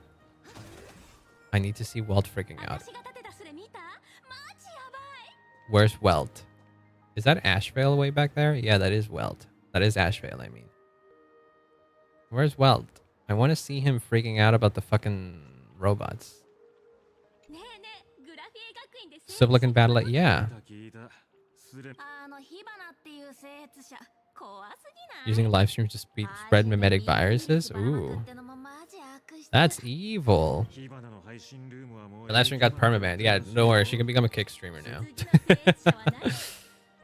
What will the next supplicant do? That's a good question. Oh, it's a weekly manga? Is that what it is? Not into comics for kids. It's not just for kids. Come on now. Anybody can enjoy them. Can enjoy a good story. Come on now. Don't be that guy. Mech design is totally unrealistic. Jeez, yeah, you suck. Daybreak Squadron in the raccoon? Wow. Yeah, no wonder. Fucking Marge is in the line. Tried buying a copy of the Fluffy for a couple of stores, but they were always sold out. Yeah. I think you might have a hard time in here. Where's Welt? If March is there, Welt might just be hanging out somewhere. I want to see him. I don't think he can be far, right? If they put Welt in, if they put... Asheville is the main objective. Of course he is. Where's Welt? I want to see Welt. Research Society of Happy Smiles? Who's talking to me? Oh. Oh. That's peppy, but that's like a world quest. I won't interact with that. Dang it, you won't give me a fucking shot of Welt being fascinated by a mech? Come on. Missed opportunity right there. This is like his weeb dream. Nothing? Dang it. Alright, fine. I swear if there is like an Easter egg of fucking Weld being fascinated by a mech, I will be upset for having missed it. Hi, Deadclaw. Welcome on in. Sorry, okay. Wait, no, don't apologize. There's nothing to apologize. Welcome on in, by the way. Hope you have a wonderful day. Hello, hello. Oh, this guy's one of the Happy Science motherfuckers. I mean, Happy Smiles. Happy Science is the real cult. Happy Science is the real cult that this Happy Smiles one is referencing. Ashvale, don't fall for this. No, don't fall for this. I know you're kind of stupid, but don't fall for this. I need to close the window real quick. Give me a sec.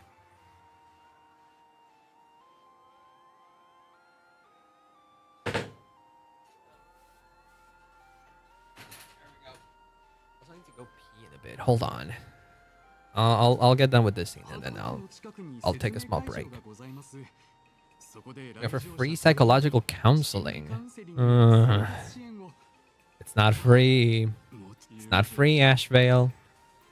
I had a friend who passed away and he'd mentioned you before. If I ever ran into trouble, the kind people... I don't know about that.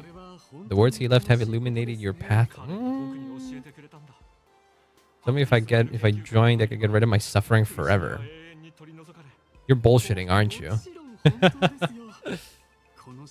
Please tell me you're bullshitting. I know you're kind of dumb, but I don't think you're this dumb. I think you play the fool a lot. Yeah. Willing to take dangerous risks for just a little pressure, for a thrill. Gang violence erupted and left a pile of corpses in its wake. May Master Revelation save us all.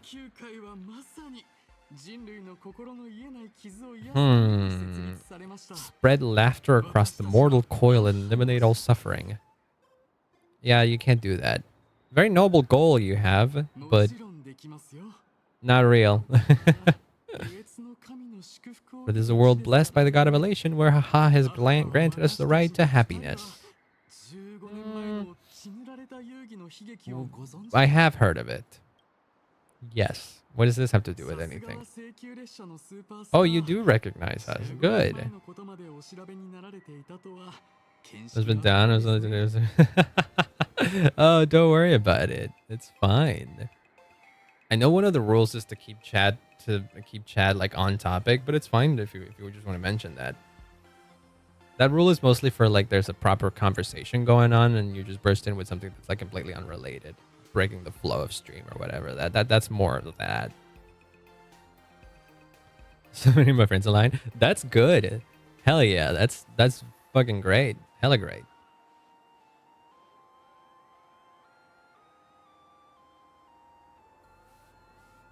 But yeah, that's like the mark of a good game though. That if you just play it, it just raises your mood. That's good. That's a good thing. That's the power that art has with people, especially when it comes to like something as interactive as a video game. You could just hit the dopamine receptors in your brain just right enough that your mood goes up. That's good. I am a happy person when I'm experiencing the Honkai Impact and Honkai Star Rail story, for example. So I enjoy it. So yeah.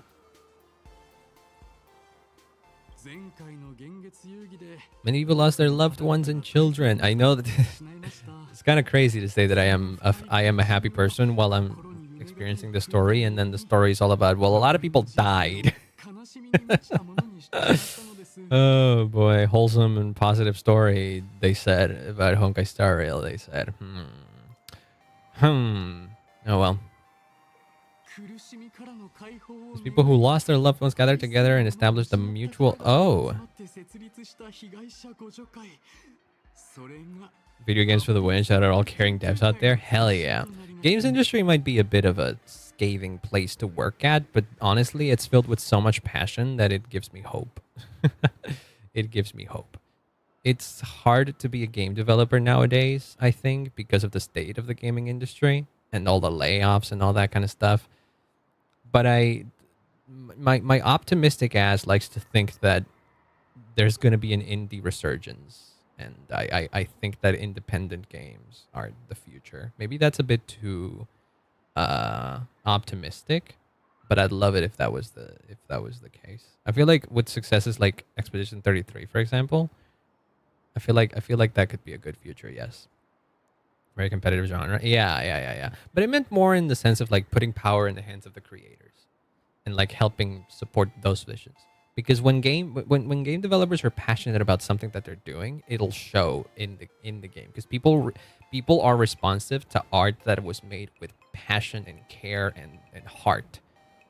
And it is those types of experiences that, you know, the people with actual capabilities to support, like be it with money or resources and stuff like that, that's what they should be focusing on. That's why Kepler is doing cool shit. Because without Kepler, for example, which is the publishing branch, the publishing company that helped Expedition 33 become the massive hit that it is today, they grabbed a good team of people. They saw what they were doing was fucking awesome, and they were like, you know what, fuck it, we're giving you a bunch of money, and you're making a good game. And even in the indie space, this might not always happen. I recently heard about, yesterday, I heard about the devs behind Wonderstop, Ivy Road. They had to close down their studio because their new project couldn't get enough funding, which is a shame. So it's not always possible, but I want to believe that we can make the industry into a place where where there are more cases like Expedition 33 than there are cases like what happened with the Wonderstop devs. Hopefully. Maybe it is too much of an optimism thing, but yeah. I do want to give focus as much indie games as I want. Hell, one of my streaming goals actually, I kind of just want to shine light on indie games. Honestly, I'm interested in doing streams for that, but like not like popular indie games. Like I want to kind of highlight smaller indies. Kind of like last year, how I did a stream last year where I played a bunch of Latin American developed indie games. I kind of want to do more of that, honestly. So maybe we'll see that happening in the future. I love indie games. Yeah, I do. Yandere Dev, oh god, don't remind me of that guy. That's like the complete opposite. Rainbow could be a fun game to play, but it doesn't fall exactly in the same category as like smaller indies, you know? Because I feel like Rainbow is a very popular game. Still indie though, and that's awesome. At least I think it's indie. Yeah, I'm pretty sure it's indie. Who are the devs behind Rainworld? Do we know any other games that they made? Independent studio video called published by Adult Swim Games and Akpar Games. Oh wow, I actually didn't know that Adult Swim was involved on this. It was funded through Kickstarter. Ah, I see. But yeah, I gotta get into it at some point. It does sound fun. It does sound fun. Wonder if the team is doing anything these days. I would assume that they're working on some other game. I can't help myself. That's fine. Just don't spam anything. But yeah. Research Society continues to help more and more people emerge from the darkness. Yeah, I'm gonna doubt what you're saying. I'm gonna doubt it all. Distinguished person like yourself who are also interested in a research society. Should you find yourself with a moment to spare, please come and visit. Yeah, sure, whatever. Hello, Ashvale. You remember us? Ah, you're Detective Passerby. We met, like... Yes. We ran into each other when we were doing the fucking Sparksy shenanigans. Gone and messed up my investigation. How? Oh, you were talking to that guy for investigation purposes? Pretending to be a broke passerby to infiltrate the shady research society? I don't know if they're as involved as you think they are, though. Actually limiting the development of Rain World and no longer working with each other. Oh, really? Interesting. Well, it's good that they split up then. Yeah, as much as it is cool to have companies support indie creators, it could be bad if not done well, if not done right. You can have shit like what's happening with Subnautica 2 recently. It's a whole mess between Krafton and the devs. It's a crazy. I don't even know all the details, but I know it's a mess. So yeah, not everything is sunshine and rainbows on the indie space either. But when it works, it's great. It's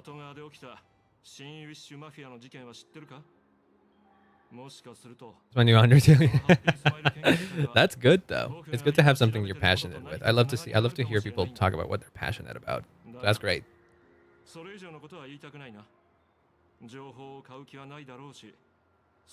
The lead I'm following might be connected to the Research Society. Really? Not like you're gonna pay for my intel, and none of this is any of your business anyway. Someone I knew died in that incident. It actually involves me. You know what? God damn it. It was Scott. Yes. Oh, wait, you knew that? How do you know that? No, I'm mostly curious. Planning on defeating the Herald of Death. That counts as revenge, right? I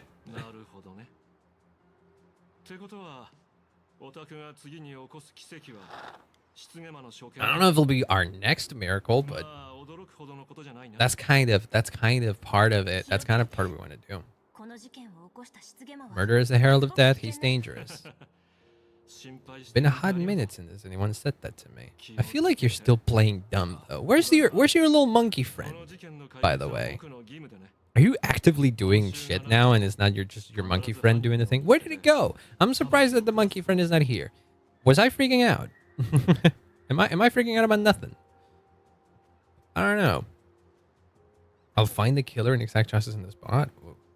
Why?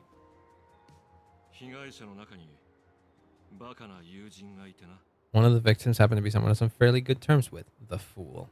All right.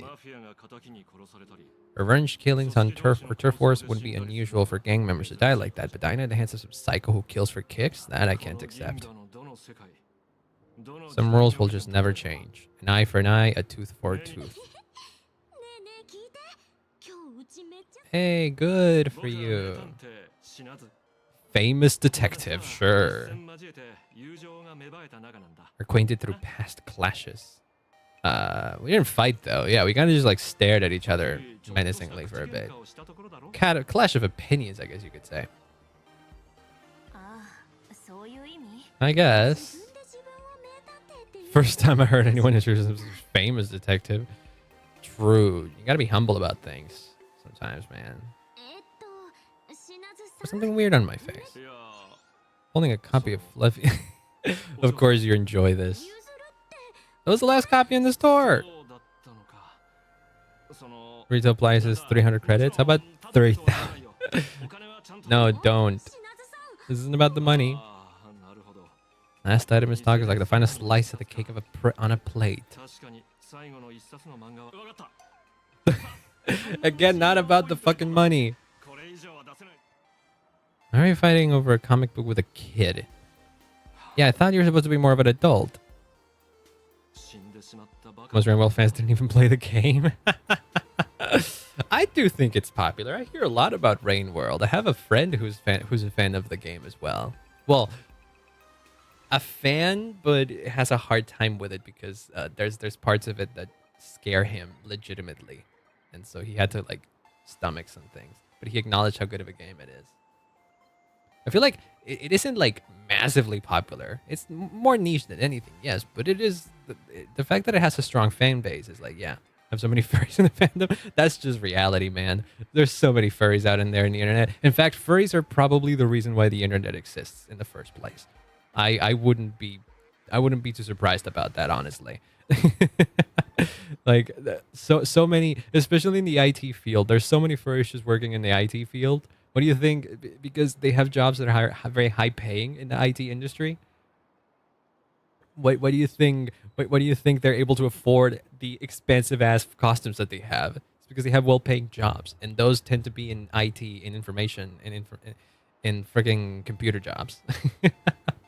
So yeah, don't make furries angry, because if you make furries angry, they might just like, I don't know, destroy a game that you're, I don't know, you're fond of. Wouldn't be surprised if a lot of devs in the Rain World team are furries to some degree, but they're everywhere, man. You got to be thankful for them.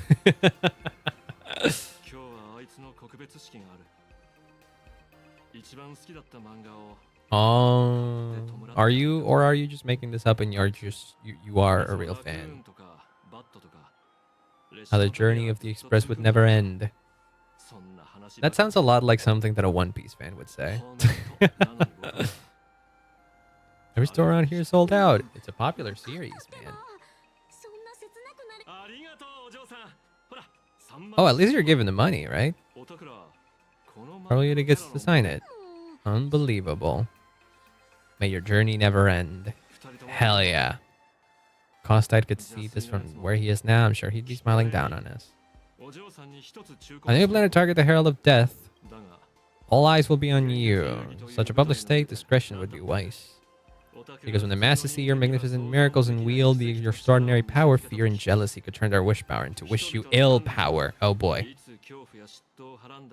Not with the pun. Leave the whole messy affair of revenge to someone who couldn't care less about winning or losing, like me. This is you basically confirming you're a... I know that you are a supplicant, but the Trailblazer doesn't. That's set on getting him. Are you a supplicant? Yeah. Well then. Alright, I gotta go pee, actually. We're gonna leave it here for a bit, because I really gotta go pee. This is a nice spot to put a break in. Okay, give me 1 sec. I'll be right back. I'll run some ads as well. Give me 1 sec. I'll be right back.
Alright, I'm back.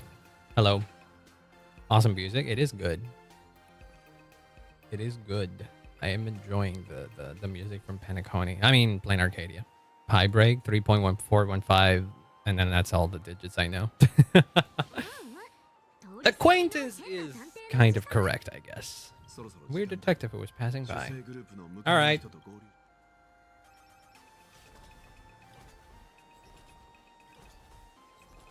I wonder if we technically got something out of that. Like, I don't know if we got much. I guess we know that he's a supplicant now.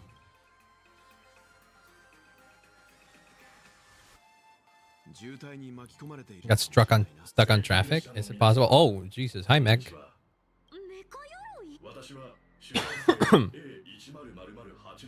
Created by Perlux Corp. Ooh, okay. They have human names? Faerun. Oh, yes. I see.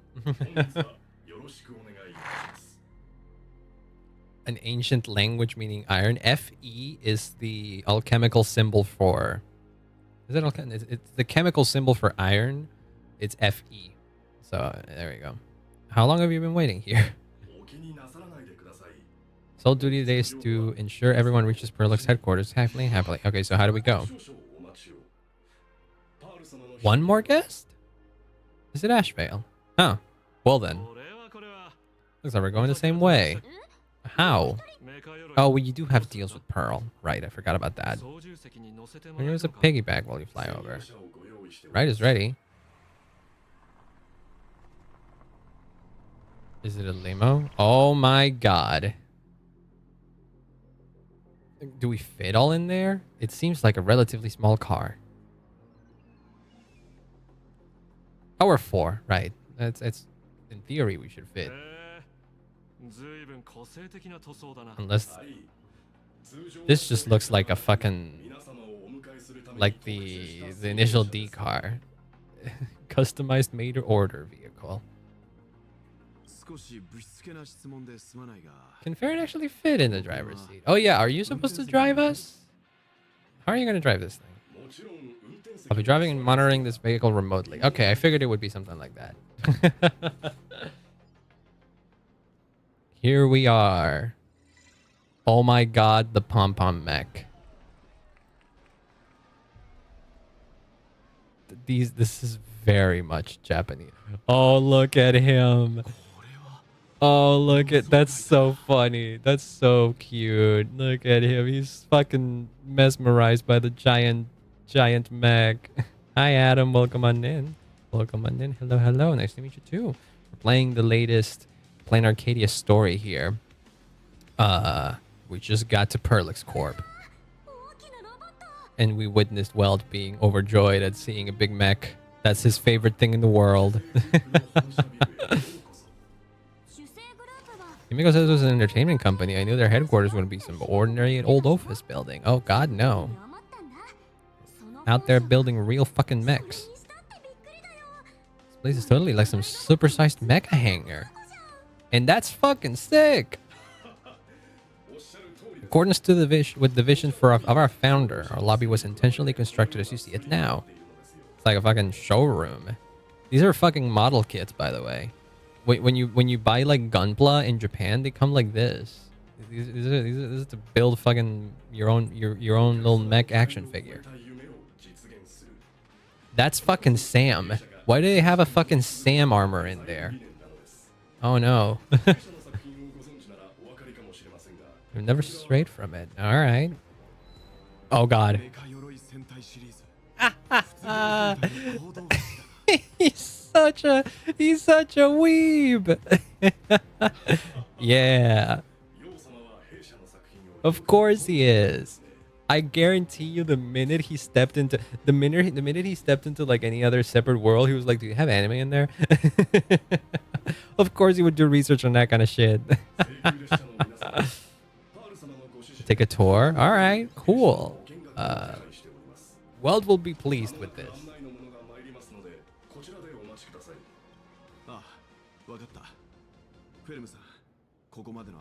He's hiding it, but legitimately, he's fucking thrilled. I love that.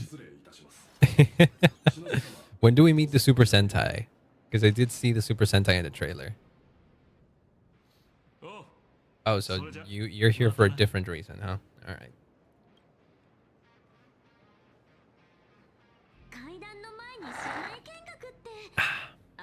Seems kind of weird.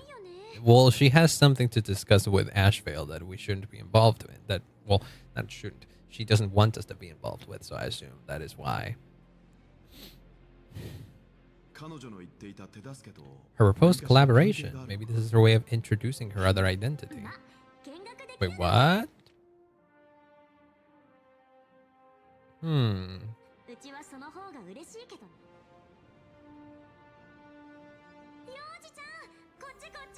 Aww. Look at the fucking objective. Check out that huge, awesome robot. Did I get an achievement here? No, wait, what is it? Oh, rewards. Wait, how so? Where? Oh, I get this. Oh, cool. All right, neat. I didn't do any of that. It's your favorite giant robot. Engine of creation. Different robot. Here's their guess. We should be careful about what's... You want to geek out so bad. Does it remind you of potentially a mech in Honkai Impact that was never finished? Because it sure reminds me of that. Imagine how it would look in motion. What a glorious sight that would be. That's kind of a meme in Honkai Impact, that there's a perpetually unfinished robot in that game. This giant robot or that Arahato you designed back when you were an animator? Oh boy. No way. Arahato mentioned in Honkai Star Rail. My world. My worlds are colliding. This is awesome. Comparing robots from different works would be most disrespectful to the creators themselves. So respectful. You definitely have an opinion, though. Come on now. You're a fanboy at heart. People do power scaling of different fucking properties all the fucking time. The friggin' who would kill Goku? Who could beat Goku thing? Come on now. You have an answer to this. Come on. Don't be shy. I should sleep soon? Oh yeah, no, you probably should. Probably should. You don't have to force yourself to stay here. Don't worry about it. I appreciate you hanging out, though. 4 neurons on the Honkai story right now? It's complicated. Don't worry. Brandon thinks it's human nature. We can't help ourselves. This is true. Can they solo me? That's true. I would say this. Most characters in Honkai Star Rail, Honkai Impact, or anything, they could probably kick my ass. Yeah, I'm not a powerful being. Power scaling all the characters. There you go. Arahato's animation all about robots, and Daybreak Squadron is a live action. So could not be compared. You know you wanna dig into your inner fanboy. Yeah, I know you do. Got this mature old man some slack.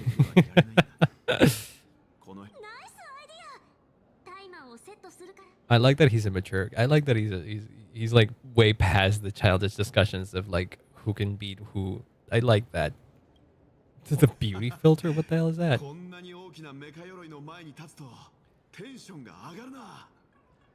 Fiction is fiction and comparing it doesn't make sense. Yeah, I agree. I never understood the obsession with some people have of like, wait, but we need to have the, there you go. Like that. We need to have the entire mech visible. There you go. Oh my god, Nihilux? Hello? Where did you come from? Where did this extra person in the photo come from? A ghost? Huh? What's going on here? That's Nihilux. I know her. Oh, she's cute. Oh, she looks much better when in-game. I remember in some of the trailers, she looked kind of off. I don't know why. I don't know if it's like camera angles or something. Who is this now? But like in game, I think she looks better. Yeah, she looks good. She looks good here. Hello? Oh, wait, you're the... Wait, you... I don't know if this was confirmed or anything, but I think she's the one that draws... She's the author of Fluffy Across the Blue, isn't she?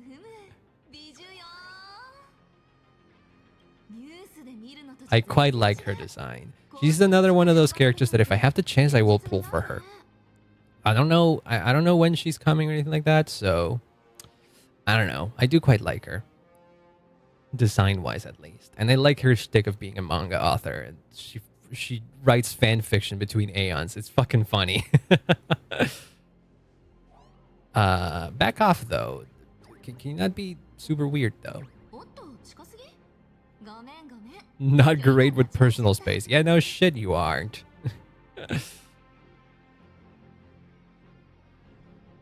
You can't afford the consequences. Hell yeah, let's be serious for a sec. I'm only gonna be disappointed then because I'm totally broke. Are you now? I thought you were a successful author or something.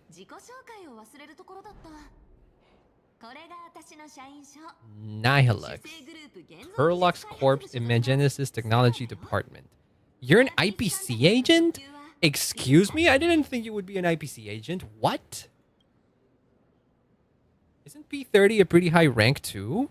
How high up is the corporate? How high up it is it? Actively don't remember.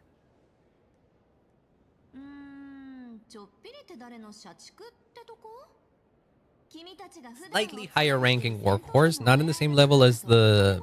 All right, not in the same level. There you go. 9% of ours is going to success per decade. True. Hell, well, even someone is a.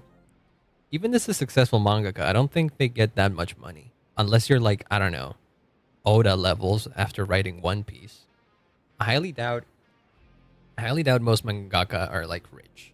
I feel like the few mangaka that might actively be rich are the ones that are behind some of the more popular works ever made.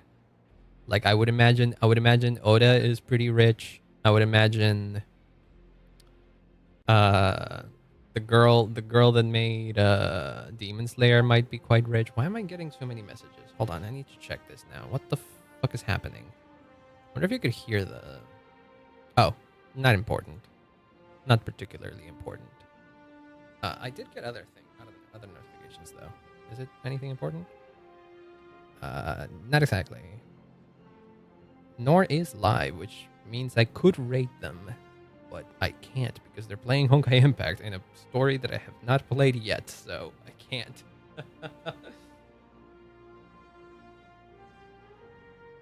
I do have to answer a message quickly though. Hold on. Let me do this real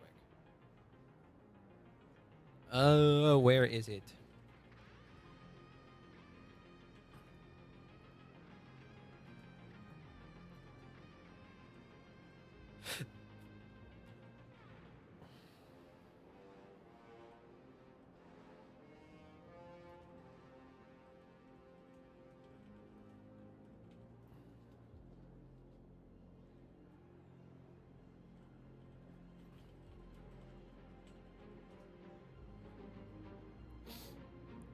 What is it? Demon Slayer author watching streaming correcting lens midstream content. No, imagine if I had the beeline to a fucking insanely popular mangaka. I wonder what her life is these days. Demon Slayer is quite the popular franchise. I assume she's made quite a bit of money with that. But like, what's she working on now?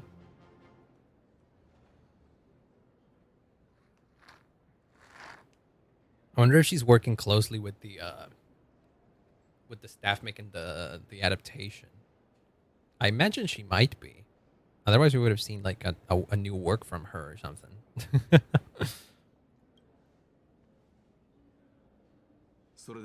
So what brings you here? Yeah, there are certain angles that are not beneficial to her.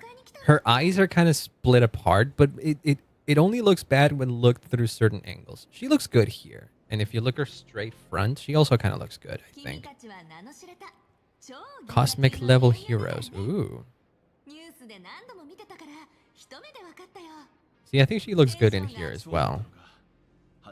But like the angles that they showed her in like some of the trailers, those weren't great. Oh, you're our guide? Interesting. All right then.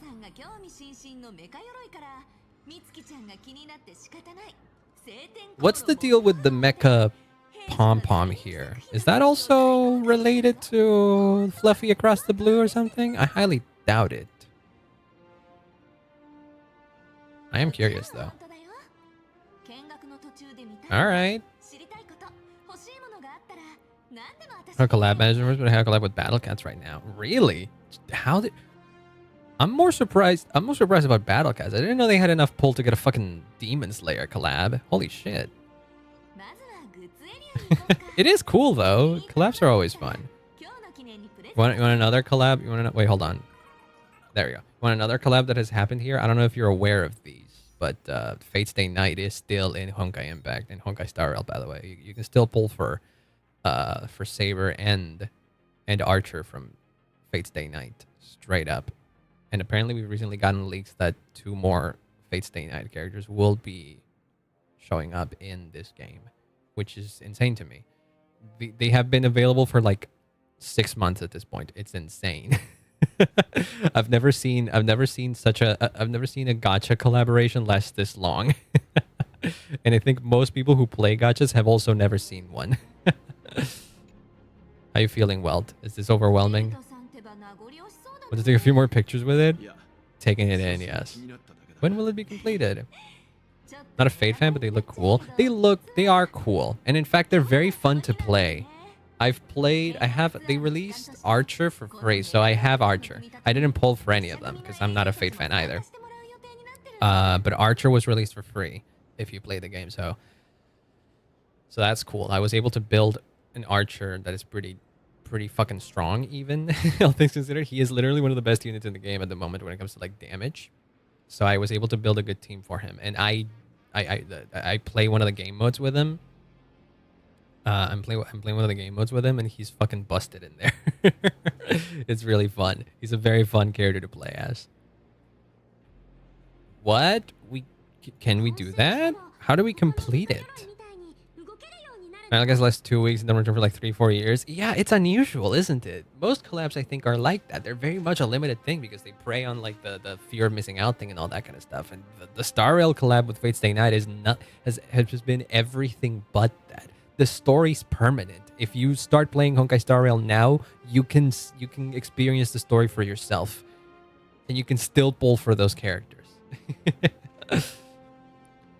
Collab is usually off meta or bad. Surprised archers. Yeah, again, another thing that breaks the mold. Saber, I don't think is as meta in Star Rail. I think she's a good unit, but she doesn't have a lot of strong teams, I think. She's strong, but she's more niche. Archer, however, has a very strong team now, which is funny because he was the one that was released for free. Mechatrons are Imaginate driven by wish power, which means they don't actually have any complex machinery inside them. Really? Right, because they're not real robots. They just look like robots from the outside, but they're drawings and stuff. They imagine inanimate objects as living things like in a movie. Yeah. Free. Yeah, he was released for free during the event. Nowadays, he's not free anymore. Like, if you start playing now, you won't get a free Archer. I guess that was a limited part of the collab, right? If you were playing during when the collab just started, you would get an Archer. And it was funny because it was an unskippable thing. Like, if for some reason you didn't want Archer for any particular reason, there was no way you couldn't get him because he was added to your account no matter what. People, like, the way it would happen is that you would open the game and the game would be like, ta-da, you have a free Archer, claim it now. And you couldn't really skip that window. But some people, I think, managed to find a way to like circumvent it and go join into the game without having that screen. And they would what would happen is that he would still be added to your account anyways. So he kind of just joins your team. He kind of just you were giving an Archer for free whether you liked it or not, and it was quite funny. There were a lot of memes made about that. It was cool. It was fun. So the way we just make him move is by imagining him moving? Is that what it is? The bigger the imagining, the more wish power needed to sustain it. Ah. Walt could do that. Walt is a big mech fan. He could bring into life. Curse of Archer, I guess. I don't know.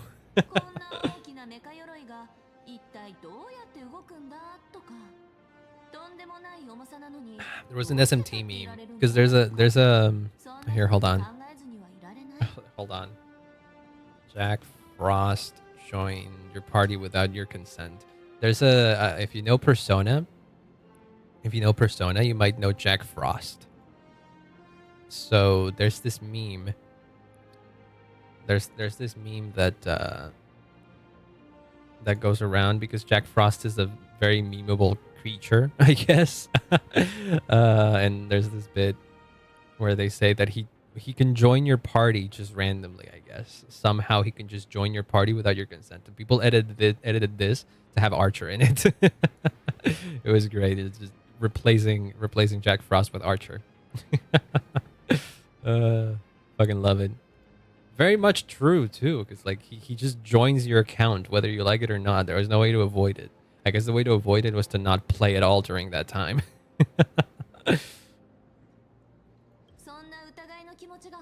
Tiny is seated down in the giant Mechatron, standing tall astride the earth becomes nothing but an impossibility. All right. Walt can bring him to life. Come on now. You know how many robot enthusiasts would kill for this kind of opportunity? Oh, you're not going to try? Oh, well then. Walk around the gift shop. Is this it? Oh, is this? No, this is the thing. Hold on. Original Star Walker from Deltarune. He does kind of have that presence of he's just here. And deal with it, whether you like it or not. the random times where he would just join your party out of nowhere. That's great, yeah. It's very, very similar, yes. It's a shame that in my playthrough of Deltarune, I didn't really catch him all the time, so I missed a lot of Star Walker interactions. Dreams of wealth, the heart of a hero, and countless effort all lead to Perlux Corp. That seems kind of like propaganda.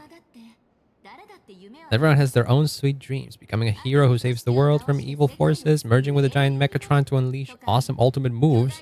Perlux Corp sells all those dreams and makes a killing off of them. Why does this guy kind of look like Scott? Haven't you even played chapter? You haven't? Are you waiting for chapter 5 to come out this year or something like that? I feel like you should. I feel like you should play them. I feel like, come on now. They're great. They're even better than chapters 1 and 2. Like, legitimately. I'm also surprised you haven't, like, caught any spoilers. I hope you haven't. There's some insane shit that happens in there.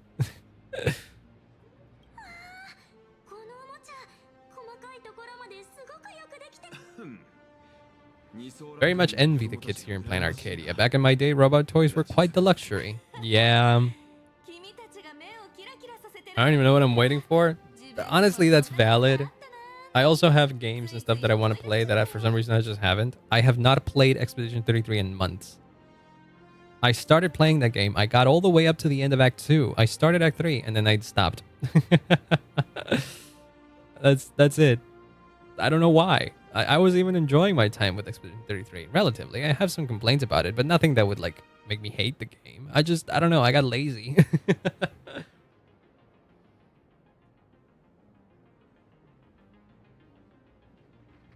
But it's definitely, I do think that even if I were to finish Expedition 33, it's not going to be a game that changes my life as it has for so many people for some reason. I don't know.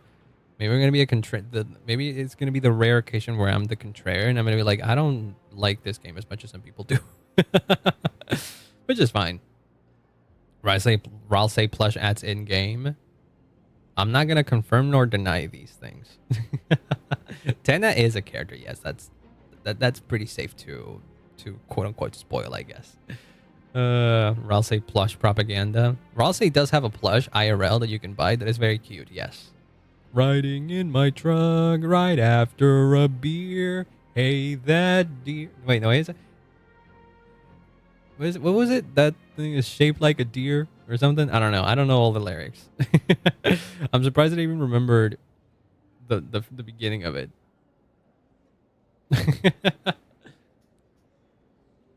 Jesus Christ.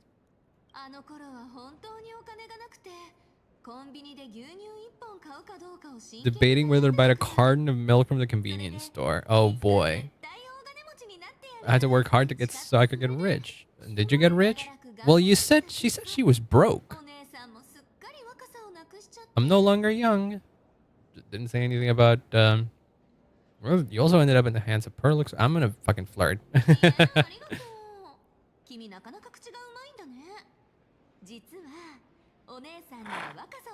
What do you mean a secret to staying young? Lying about your actual age. Oh, hell yeah. You strike me as someone who's like 30 something who when asked about their age, you would say she's 23 or something.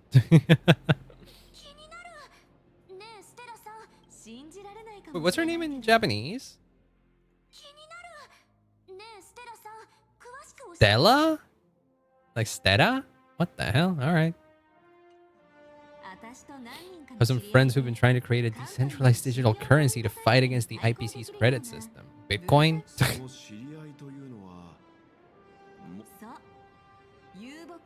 Nomadic miners from Punk Lord. That's the place that Silverwolf comes from. They hijack Gnosis computing power for mining and are digging up a limited supply of learned coins. I've gone all in with everything. Yeah, it sounds a lot like you're just investing in crypto. It is a very risky thing. Yes, very much so. Higher the risk, the bigger the reward. I worry about you, girl. I'm worrying. I'm worried about her. No wonder she's fucking broke. So what is the deal here with Mecha Pom Pom here? He does look nice though. I do like that big robot. Alloy King Pom Pom. Why Alloy King? Pom Pom from Fluffy Across the Blue. Yeah. Copyright stuff is really complicated then. Buy a pickaxe for Bitcoin mining. Taking the mining part quite literally, I see. Intellectual property is one of the most complicated things in the world. It really shouldn't be complicated, but people like to have made it. For some reason, it became complicated. I blame government or something. I don't know. All copyright issues will be a breeze unless the IPC wants them to be an issue. I don't know. Don't we get a say in any of this? After all, they're all based on the Trailblazers, the nameless.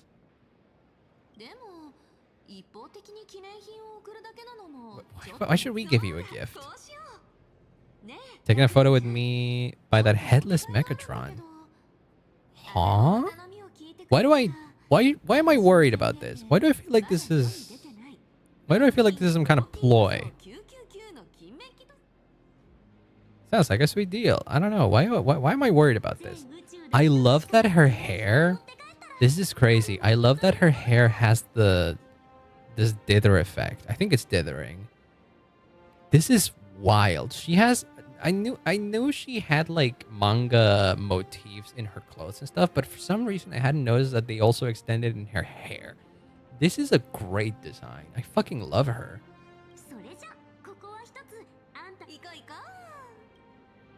I actively really like her design. Oh, these are headless mech, huh? All right. Oh, right. This is because you... Right, I see. It's like those carbon cutouts where you just put your... Oh, yeah, there you are. Oh, look at them. I feel like we should line it up a bit better. Yeah, there you go. Hold on. There we go. We can zoom in, zoom out maybe a little bit. You can also zoom in, yeah. It doesn't exactly line up. There we go. Wish we could have this type of hair in IRL. You could probably get the gradients like Nihilux has, but yeah, I don't think you can get like the polka dot pattern like how she actually does. This is a neat... Oh, I don't know why I saved that. Oh well. You can definitely get clothes that have the dithering pattern. Anime girls are getting further and further away from IRL. True. Want to know the closest thing you can to an IRL anime girl? Kigurumi. Recently, very recently actually, I found a cosplayer on Twitter that was doing a Raura Pantera from Hololive cosplay. Let me see if I can find it. Let me see if I can find it because I didn't save it, I don't think. This is this is real cosplay that I'm looking at. Some of it is NSFW. But maybe if I go latest, I don't know.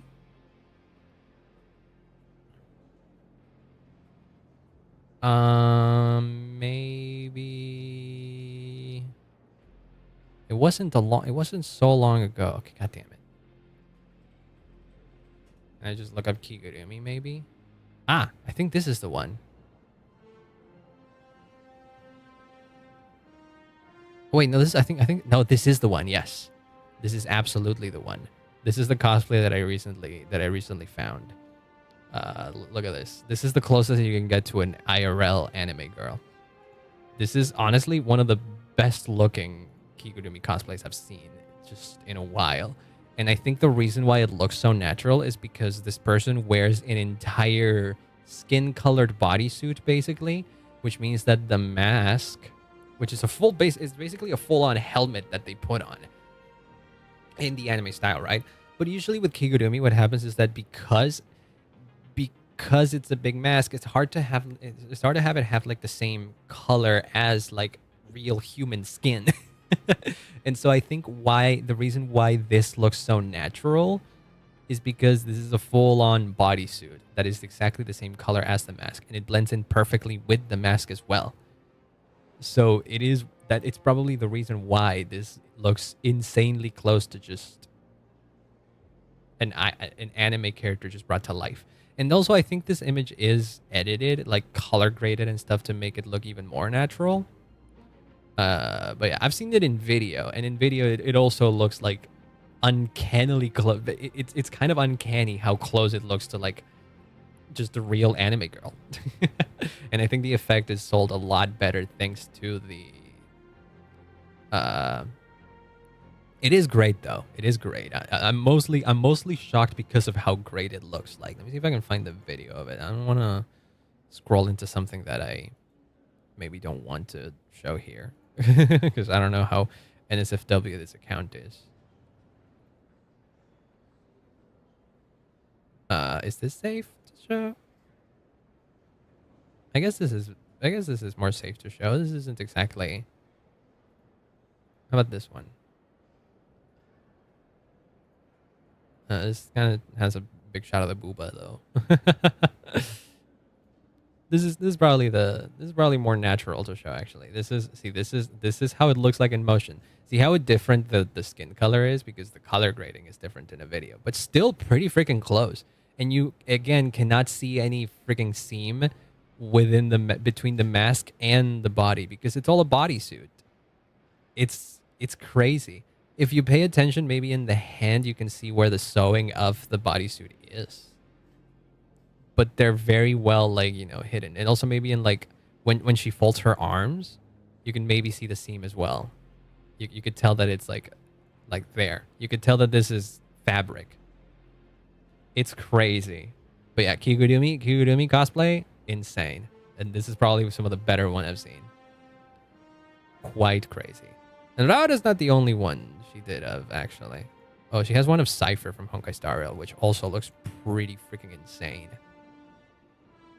Straight up looks like IRL Cypher. It's wild to me. But also really cool. Just like straight up impressive. But yeah, Kigurumi, pretty freaking goated. Especially when done as well as that.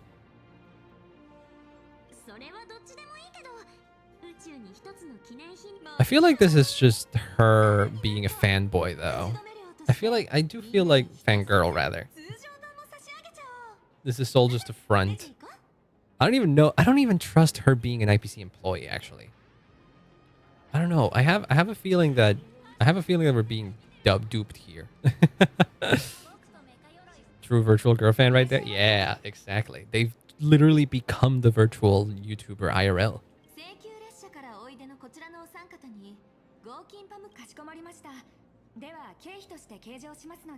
Employee ID? To this employee. This is Madam Pearl's ID number. How did you get that?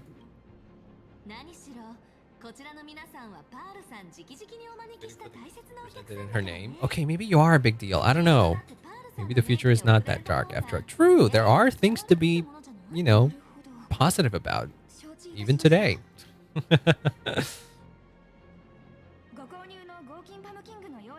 That's just a... Wow. The render on this box is too real. I almost feel like this is just merch that they're going to sell eventually. Dude, they could sell this as a model kit. They could absolutely sell this as a model kit. It'll fucking sell like hotcakes.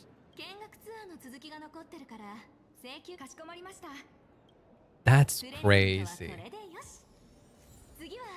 Alloy Armor 999. Interesting naming scheme. The new Silver Wolf is also called Silver Wolf Level 999. Hiccups, Jesus. See, it's this. This is essentially a model kit. They have a big version of the mecha here, and this is how it comes in the box. It comes separated into like these plastic container things, and you break them off, and then you build it all. This is literally how Gunpla are sold. I couldn't tell you. I don't know exactly how model kit. I don't think model kits are necessarily a Japanese thing, but I do know that the Japanese sure as hell love their Gunpla and their model kits where you can build Gundam mechs. And I know, but I also know that model kits aren't exactly just limited to Gundam. Foreshadowing marketing. They really might, like, straight up. It wouldn't be a bad idea to sell a fucking mecha pom pom model kit. It would sell. Oh my god. Raccoon Senpai, I heard that. Yeah, but we're real people. Come on now. Hi, Sofa. Welcome on in. Hello, hello. Hope you're having a wonderful day. Wait, did you change your profile picture? Is that Kane? You have Kane as your profile picture, Sofa? Wait, can I look at that? Can I see that? Hold on. Oh yeah, no, that is Kane. That is Mr. Kane. Mr. Kane from The Amazing Digital Circus with the freaking eyelashes and everything. That's cute. Memories of when the times were less depressing, I guess. if you're a Digital Circus fan. Oh boy. I want to talk about Digital Circus at some point. I do have the regret of not being able to do a good reaction video on episode 8 because of how much I liked that episode, and I had a lot to yap about that, but I feel like I did a terrible job as a reactor to that, so I kind of want to do one for the finale. It's gonna be an hour long too. I don't know, man. I really want to see that. I kind of want to do a whole stream where I just react to that. The problem is that it might come out late though, and I don't know if I want to stream for too long. You know, he always comes back, right? I do think he can come back. I don't think the finale of Digital Circus is going to be that depressing. I don't think it will be. I don't think it'll be particularly happy. I'm full on board with the theory of them being digital copies of their IRL selves, so there really isn't any escaping the circus. But I do think the finale could be something like rebuilding the circus into something that they can enjoy, and that includes a Kane that maybe has learned his lesson in some capacity. Hopefully, I do think that it is possible, but maybe that's me being an optimist, and maybe the ending will be more depressing than that. I don't know. I feel like they will keep it a secret whether or not Alex is actively in the episode, because like for all intents and purposes, spoiler alert, I guess. If you haven't seen Digital Circus, Kane is gone. It is Gooseworks. Yeah, no, Goose has not hid her inspirations at all for Digital Circus.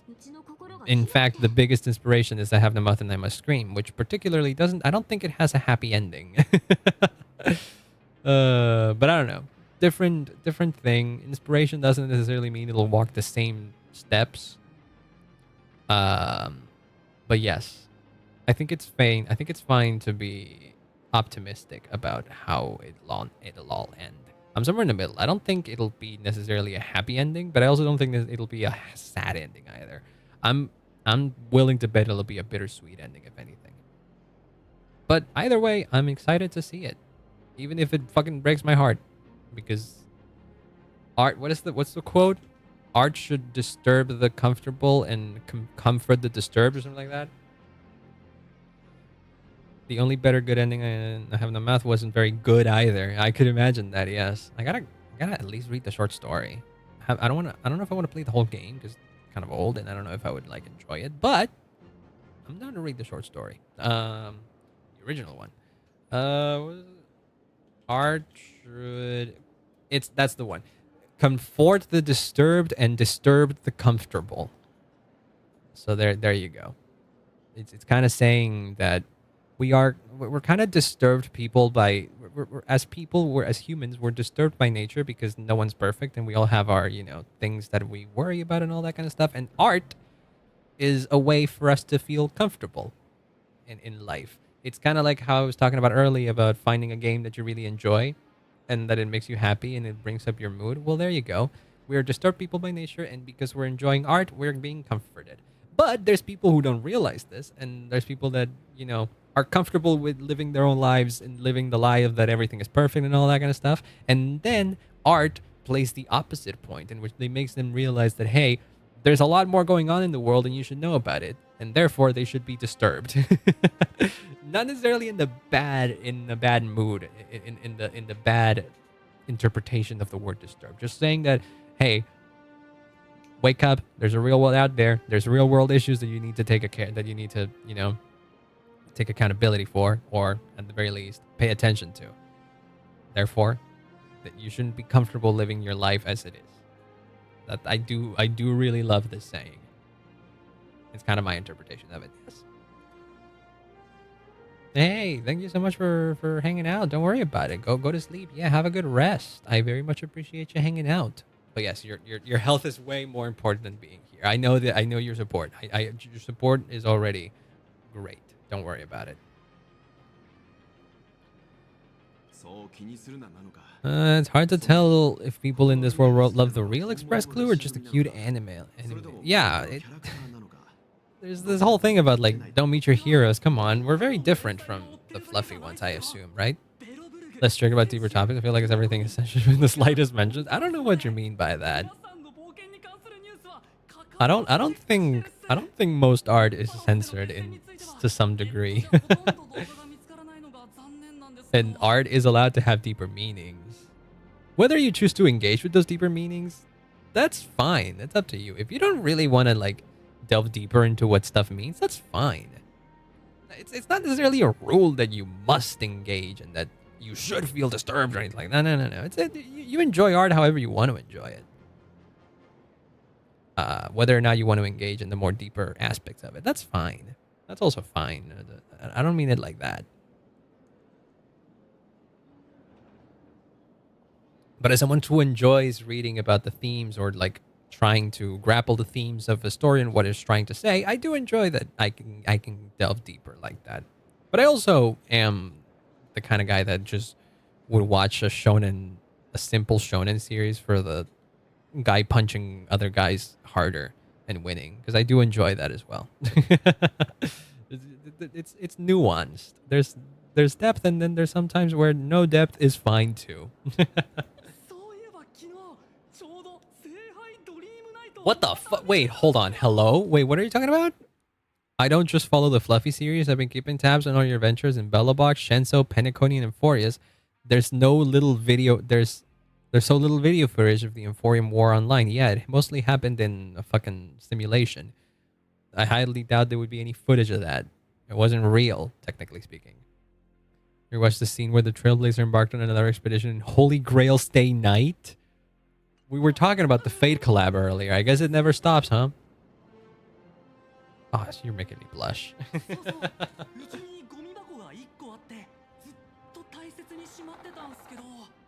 A precious trash can? Oh my god. Signed my clothes? I'm never gonna wash this ever. No, don't do that. Wash your clothes, Jesus Christ. Been chattering away non-stop. Giving it. Yeah. Warrior Cinderborn. 14 pulls and 0 pity for the next Chronicle banner. Oh no. Who do you want to get? Chronicle banner is often not worth it. I would say that the Chronicle banner is usually not worth it if you don't have a guarantee to get the character you want. Because pity doesn't carry over. So if you literally have 14 pulls, I would not recommend pulling on that banner. Because it means that you're going to spend all of your Primo Gems on potentially not getting the character you want. And because pity doesn't carry over from that banner, those are going to be wasted primos. So it sucks that it is like that. I don't like that it is like that.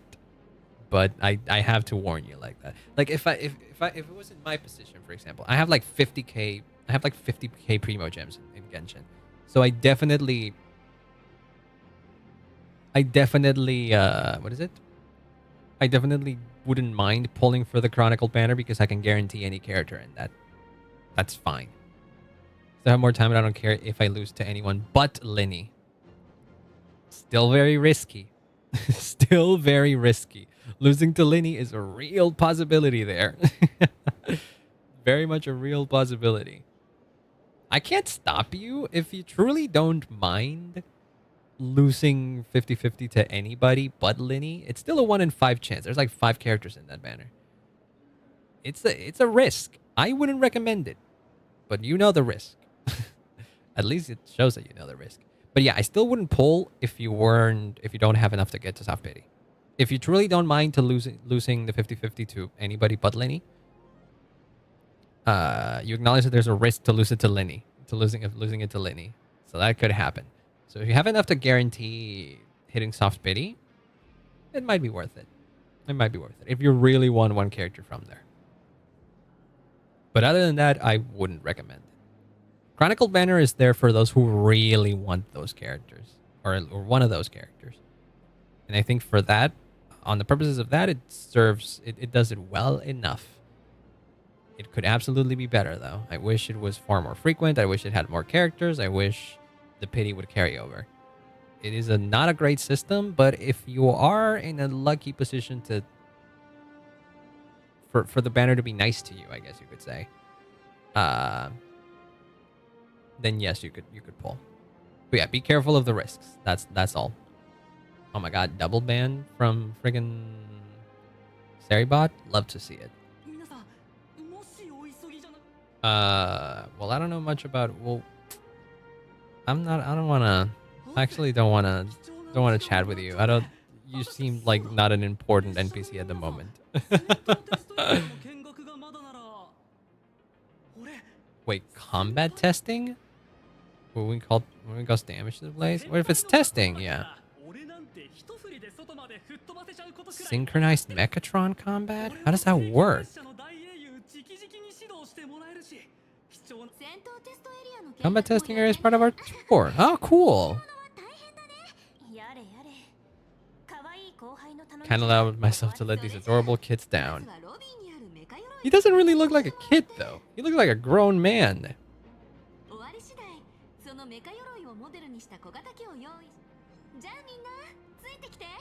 What the hell is this plan? What is this combat simulation you're gonna make me do? I'm concerned. Should I be concerned? I don't know.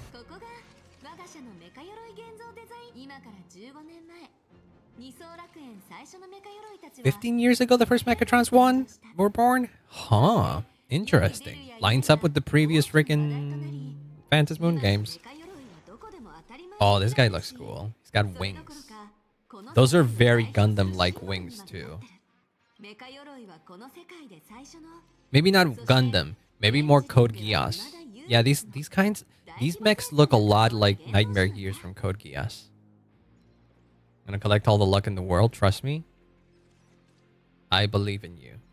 Go go with your gut. If you really want to bowl, just bowl.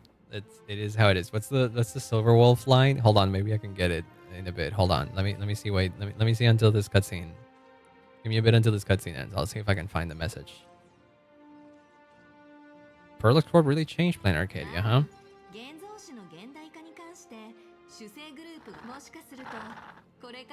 Maybe even stranger imagining will be created in the future. It is likely. Drawing the physical form, I suppose? Yeah. Humans using brushes to give shape to fictional beings. Uh-huh. And then how do we give the wish power to bring it to life? Collective creation and standardized Megatron blueprints have replaced traditional artwork. Oh. The industrial revolution everyone's chasing. There's something to be said about the way that this is developing in a parallel to AI art. I wonder if there's a comment here. I wonder if there's commentary about this in some degree. Hoya should be aware of that. They're a modern Chinese company. They fucking know about the boom of AI.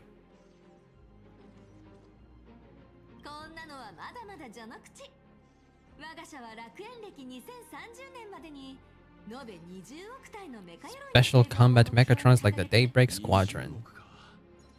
And the wish power of the people here really sustain so many imaginary? Do they have to constantly be believing in them for them to exist? Is that how that works? Sounds like a nightmare if that's the case. These are just entertainment, but here they're legit breeding grounds for spiritual energy. What the heck? Print the Mechatron structure. I don't know what you fucking said. Wait, this is the thing I... Jesus, this is what I meant. Let me see if I can find Silverwolf here. Silverwolf. Feels being proud. Oh yeah, she was... she sends you a screenshot of literally in-game Honkai Star Rail saying, I've cleared all the achievements.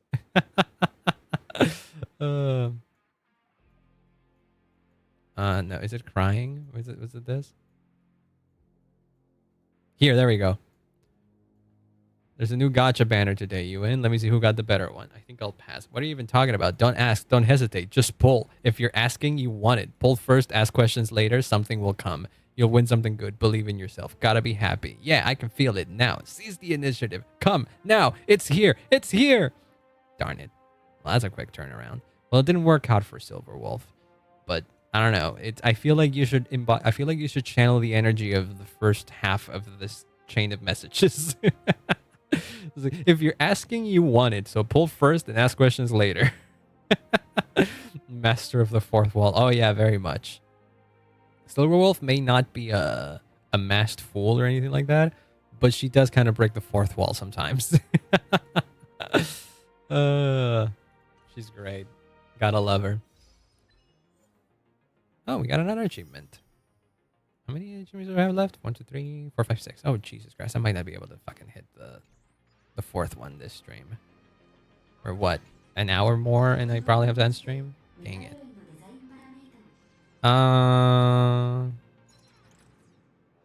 Carefully pick a set. Keep fine-tuning. Yeah, we're going full custom here, maybe. This is just a trial project. No matter how much I adjusted, the final printout always comes out exactly the same. Or are you just guiding us through like a tutorial or something? The sense of achievement that comes from hard work or the convenience of getting things done easily? I would ask any person. Here's the thing. Any person that has done AI art in the past, I would ask this question. Do you prefer the sense of achievement that comes from hard work when making art? Or the conveniences of getting things done easily when making art? I like the sense of achievement that comes from hard work. It's something very fulfilling to make a piece of art that took you hours to make. Days, maybe even weeks. To see it fully done and realize that there's very few feelings as a creative that art as fulfilling as that. So that's how I would always gravitate towards that. It perfectly matches your needs. Does it now, though? Hit one button to skip it all. The automated system will always produce results that meets the standard. Does it, though? Screw inventions? All their inventions were already pre-recording in the Supreme Punch tape. What's the point of inventing it in the first place? Not about the results, but the elation we experience in the process. I don't know. I don't know about that, Chief. For so much in the past few months is insane. Hell yeah, I'd love to see it. I mean, that's normally how that works. Practice, practice, practice, and then you'll get better. It's just a matter of time and having patience and consistency with it. I like the kind of music that I'm making now is not the kind of music that I would have been able to do 10 years ago when I was less experienced. It's because I kept practicing. I kept making stuff that I got to the point where I am today. So yeah, just keep practicing. Just be patient. I gotta go back to making music though. It's unfortunate that I'm getting the feeling of wanting to do music again when I have shit in my ears. I think it might be quite awkward if I try to make a song right now while my ears are kind of fucked up. It is unfortunate. Unfortunate timing. I've been on a writer's block for ages, and I kind of want to get out of it now, but I can't. I can. It's just hard because of my ear situation, and I really need them to make music. I could try using low volume and headphones, or using my monitor, my speakers, basically, but I don't know. Tricky. March, aren't you coming along? You should take Mr. Yang with you instead. Yeah, of course. He's the mech guy. What? No. You know you want to drive this. Come on. Assemble the Magico Mechatron Daybreak Warriors and save our city. Okay. Is this like a... Is this involved? Is this a proper minigame or something? Oh, Jesus. I can't move my camera. Oh, there we go. I was adjusting to that. All right. How does this work? I fucking love these bits, by the way. It has with installing arms. Okay. Remove parts from the frame. Engage the mechanical arms. All right. Corporation has included a thrilling feature. Oh, okay. Well, we'll see. How do we pull the lever? Just F. All right. So what does that do? Oh, it moves us. Oh, that's kind of... This is kind of disorienting. Oh, I see. No, wait, I want all of these. Give me all. Yeah, I know you can jump down like that. Boom.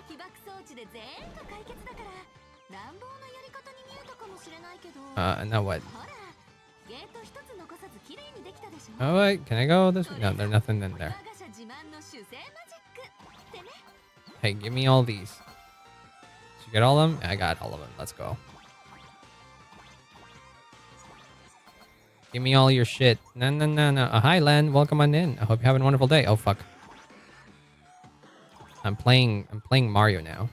I'm playing platformer games. But I'm building a mech. This is what's going on in the story of Star Rail today. What we're doing? Building a fucking mech, baby. Oh, these die. All right. I think I didn't miss anything down there. Blow up the next ones. So what about now? Wait, there's more here. No, that doesn't do anything. Wait, no, hold on. I can see that there's coins to be grabbed there. I want to grab those coins. How do I grab those coins? What the fuck? How do I make it outside? Probably not now then. Oh no, the big spikes. Yeah, I don't think you can make it there. Or at least, wait, no, hold on, no. No, because you can't, there's an invisible wall in here. You can't really do anything. Pull the lever, Kronk. True. We did pull a lever already, but... What are those things? Buttons on my head. Oh, I can teleport. Oh, I see. Did you just say step on me? Well, I guess you did, yeah. Oh, that one. Wait, no, hold on. Oh, I see how I see how you do this. You excited about the mechs? Oh yeah, no, this is absolutely it. Yeah.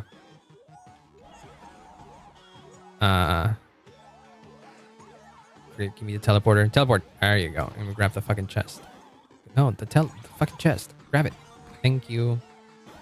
Now how you leave? You just do this, and then wait, and then you go down. There you go. He was geeking out for a bit. Yes, he freaked out about about the big mech that we're currently building. Actually, I don't like it how you say "step on me." I don't know, just slightly odd. I think. I don't know. There's something about the tone that I don't love. Hey, yeah, I know it ain't great. There we go. Pull the lever, Kronk.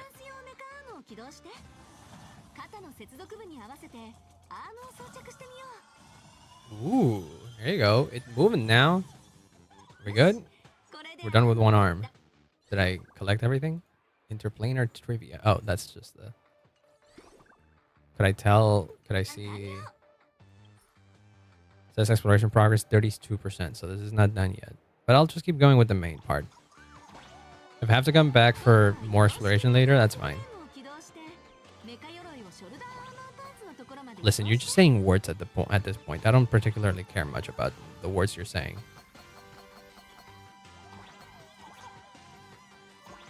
Nah. You ain't fucking missing me with those coins.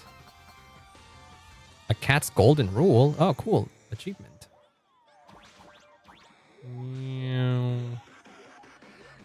There we go. Remove the parts from the frame. Where am I? Oh, down here. Pull the lever, Kronk. Ooh, how do I make it there? Oh, we Sonic colors in this bitch. Exercise caution. I'll try. Oh, that is that's tricky. Hold on. I kind of want to... No, wait. If I teleport here, will I be upside down? Yes, I will. I missed some coins. No, I need to go back. I need to circle around it. Hold on. Nah, fam. I'm jumping back down. Wait, oh, there's a chest here too. Look at that. Oh, I can't exactly go back then. Oh, whoops. I might not be able to. At least not yet. To blow this up. That way I can go through again. I missed literally one coin. You know how annoying that is? I don't want to let that happen. Nah. Let me through. Hold on. Damn it, they put a fucking invisible wall in there. Well, we made it through here. I think that counts to... It disappeared. I missed one coin. A single coin. If that messes up my completion percentage, I'm gonna be upset because it'll be 99 and I will hate it. So what now? So what now? Install the Daybreak Blade on its back. Well, we did miss a bunch of coins in the first area that I also didn't know what to do with, so... Alright, it's fine. Oh. I see. One more. What the hell is going on? That's supposed to be a blade? I don't think it looks like a blade. Those look like two chakrams, if anything. But I guess they are blades, huh? In some capacity. Is that it? Is that it? Well, this is definitely not done. Nah, look at that. That's cool. I like that it's got the Trailblaze, the Astral Express colors. I like that it rockets, I think, maybe. It does look like something that would shoot fucking lasers out of, but I don't know. Maybe they're thrusters or something. Wait, no, hold on. Where the map? Where map? It's like 76. Oh Jesus, hiccups. 75%. It's fine. I might be able to come back. Well, I will definitely be able to come back through this place. Heck, we don't have a hic command. I don't have that much. I don't have that many hiccups. I do know of someone who had a hic command because of how frequently they hiccuped, but not me. That ain't me. Also, why are you calling me Raccoon-chan? Come on now. That's not my name. That's not my name. They call me Stacy. Oh shit. I was out of instinct. Nah, don't worry about it.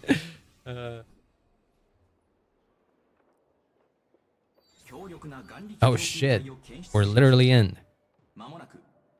Oh, we literally just pulled a mecha anime move. We just went inside the mech. We actively are controlling it. Whoa, okay. Mechatron synchronization rate? What is this, Evangelion? We need to reach a fucking synchronicity level with our mech. Could the next step be just pilot it?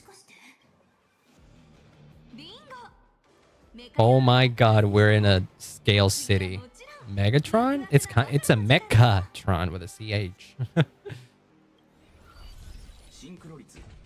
You know what this reminds me of? Not only does it remind me of Evangelion in general, it specifically very much reminds me of a scene in the last Rebuild movie. Because there's a scene in the last Rebuild movie where it takes place literally in a down to scale set, like a film set. Like if you've seen the Evangelion 3.0 plus 1.0, or the fourth Rebuild movie, you might remember this. Near the end it happens.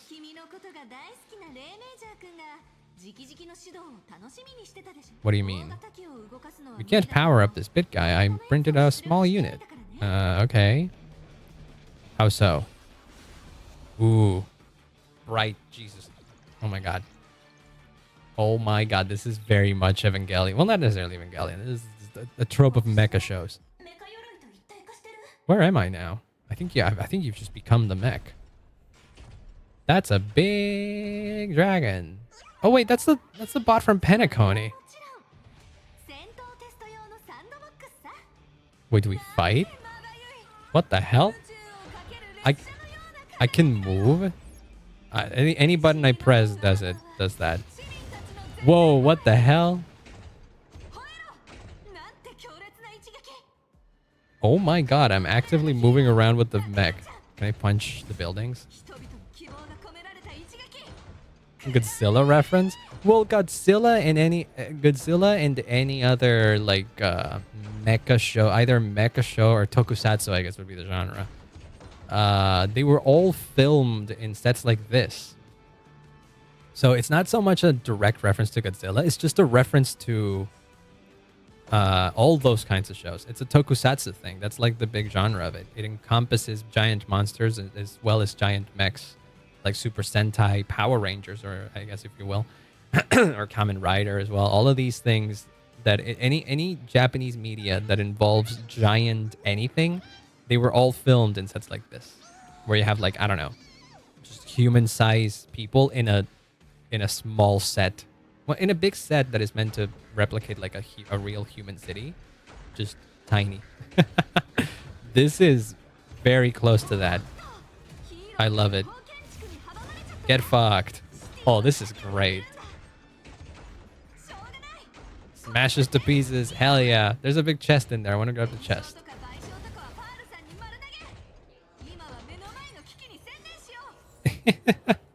Oh my god, this is awesome. This is so fucking cool. I can't run though, but... And there's like more stuff in here too. I can see that there's like a fucking mini game somewhere in here. A raccoon thing over there. Yeah. So this is not just a story segment. You can actively just do this in this part of the map. This is so cool. Go to the bathroom, but I think it's occupied right now. Hold on. Oh my god, those are my fellow fucking Sentai Rangers? Is that what it is? Am I like the White Ranger that shows up afterwards? Can we do like a big connection sequence where we just combine all our mechs into one giant mega mech. That's very much a Power Rangers thing to do. Or I guess Super Sentai. Called it Godzilla. Fair. Fair enough, I guess, yes.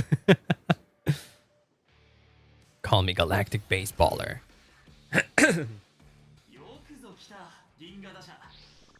Look at that. That's so fucking cool. Giant Shadow Crisis in Two-Dimension City has been dispelled. The real battle for you and the Daybreak Squadron is just beginning. Hell yeah. We literally are the Black Ranger in this scenario. That's sick.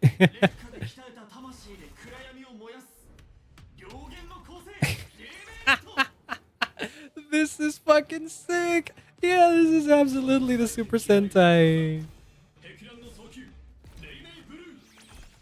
Oh my god, look at this.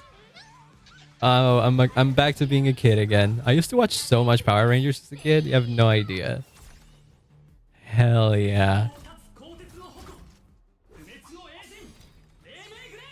Oh, you're Cinderbone. I see. Daybreak Squadron arises. Why is the blue mech slightly shorter? That was so fucking cool. I love that one of the options was that was cringe. Nah, fam, that was fucking cool as hell.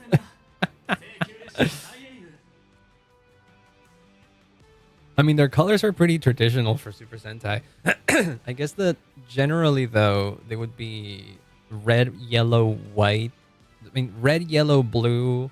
I think they would have a Green Ranger and like a pink one. I think those were like the basic Super Sentai colors. And then there would be like special ones, which are the black and the white ones that are like, you know, these guys are like at another level. They show up later in the story. The White Ranger was always the cooler one. Well, maybe not necessarily, but I do remember really liking the White Rangers.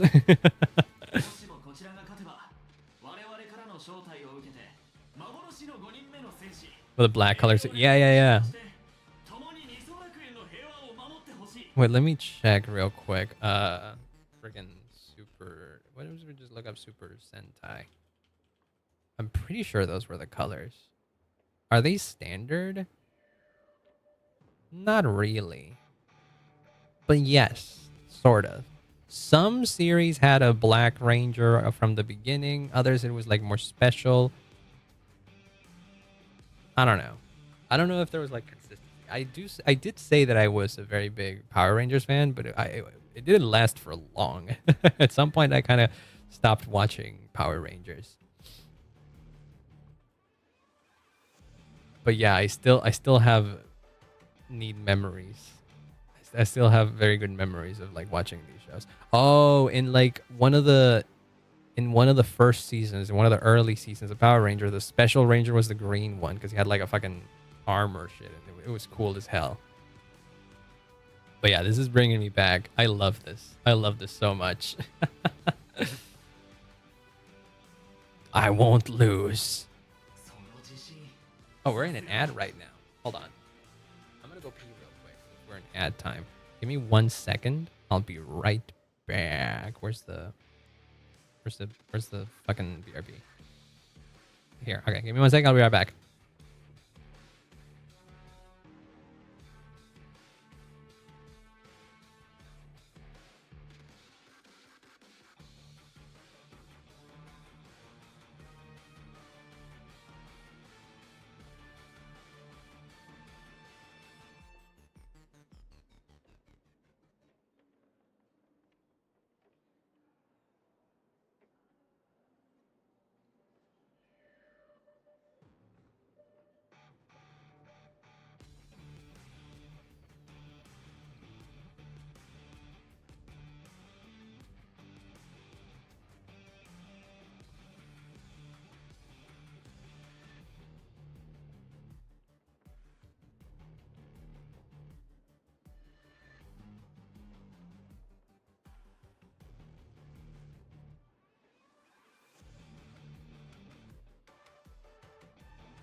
Right, I'm back. Hello.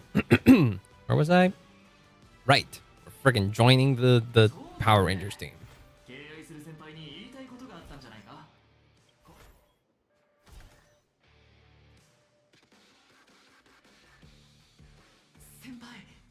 Senpai, every time I transform into a Mechatron, I imagine I'm you. Let's go. Aw, that's sweet though. I like that we've inspired people like this. I feel like I'm noticing something that they're doing so that they can render this in the way that they are. These models feel kind of like lower quality than some of the other models, which is fine. Let me give you some pointers then.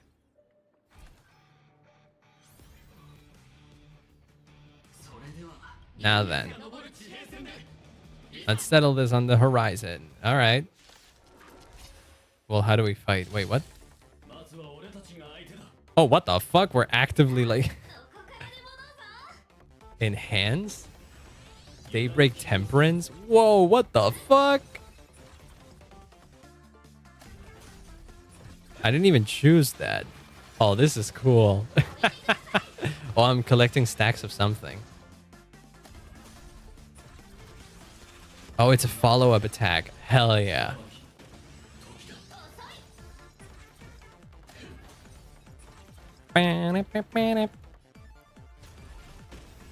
Nah, I'm doing Daybreak Temperance too, baby. Oh, I don't have a self-heal though, but I do have kind of like a shield already. I guess that's how the blades work, huh? They kind of just throw them. Oh, not everybody has the same type of weapon though. I have two of them. That one only had one. This guy had a square one.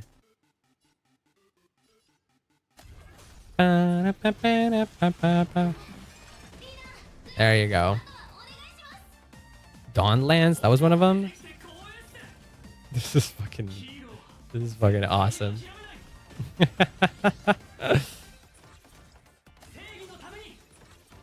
Oh, I get like attack boosts. Alright, if I get hit, that's what the temperance thing does. Can I like check? Do I have a... Oh my god, I can't. Ability. Basic attack deals physical damage. Enters Daybreak Temperance. All enemies to immediately take action. Ultimate deals physical... I don't have my ultimate though. The talent is when Daybreak Will reaches 4 stacks, launches a follow-up attack. Hell yeah. What happens if I die here though? Oh my god. Oh, never mind. There's a scripted one. No, wish power. Give me some more wish power, baby. Limitless possibility. Oh, hell yeah. Oh, now I have my ult.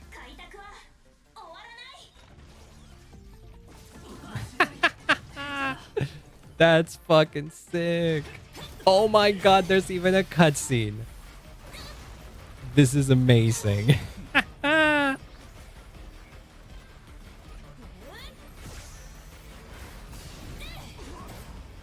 love that the set doesn't even look exactly the same. This feels like how the actual show would look like. They just like did post-processing on this cutscene.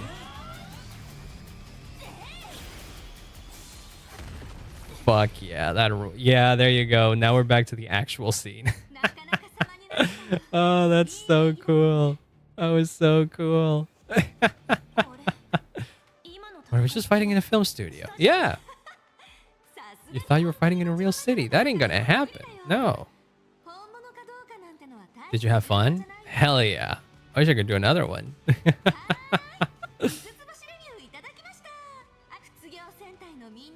Give them quite a combat lesson. Why don't you go? Are they in costume? They better be on. Hell yeah, they're in costume. I'll be the head.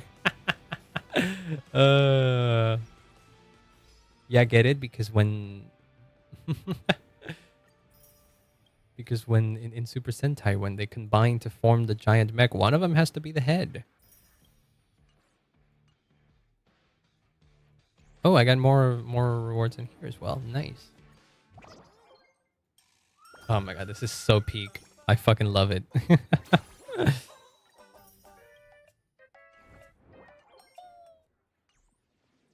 Look at them. Oh, it's so cool.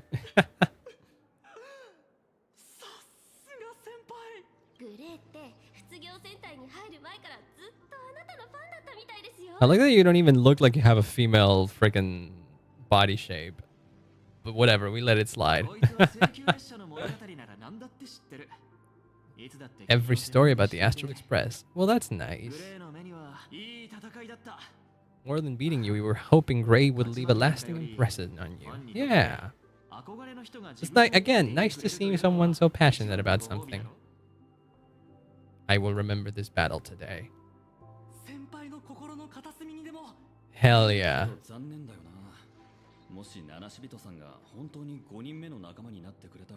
Maybe we'll still think we're just playing hero. We haven't done anything truly heroic yet. I get the feeling that you'll be able to do something heroic at some point during the Phantasm games. Foreshadowing is a literary device in which mind-blowing crisis is bound to happen sooner or later, and that's when we'll get our chance to shine. You're not wrong. It might be happening sooner than you expected. Well, these guys are actually like trying to be superheroes, kick-ass style. You know what? That's great. We need to act to prove something so long as we stay true to our path. Hell yeah. The Astral Express all you ever think about. Why don't you just go join the Express? Aww. Cool that you think yourself as a rookie, but as you stay true to so long as you stay true to your own path, you guys are all remarkable heroes. Yeah. Hell yeah, you can. Can we all do like a big fucking pose? Hell yeah. Love to see it. The Daybreak Squadron arises. Oh, they just gone. Oh, is he out of costume now already? Oh, no, not yet.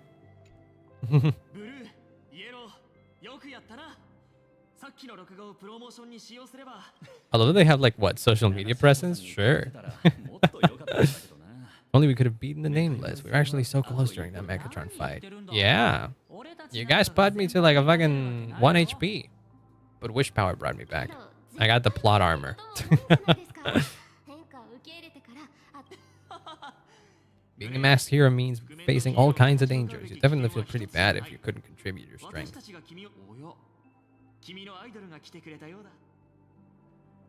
I love that this is our super fan. That's so great. Sorry, I didn't go easy on you just now. You wouldn't have enjoyed it if you wouldn't have liked it if I did. If we did, yeah.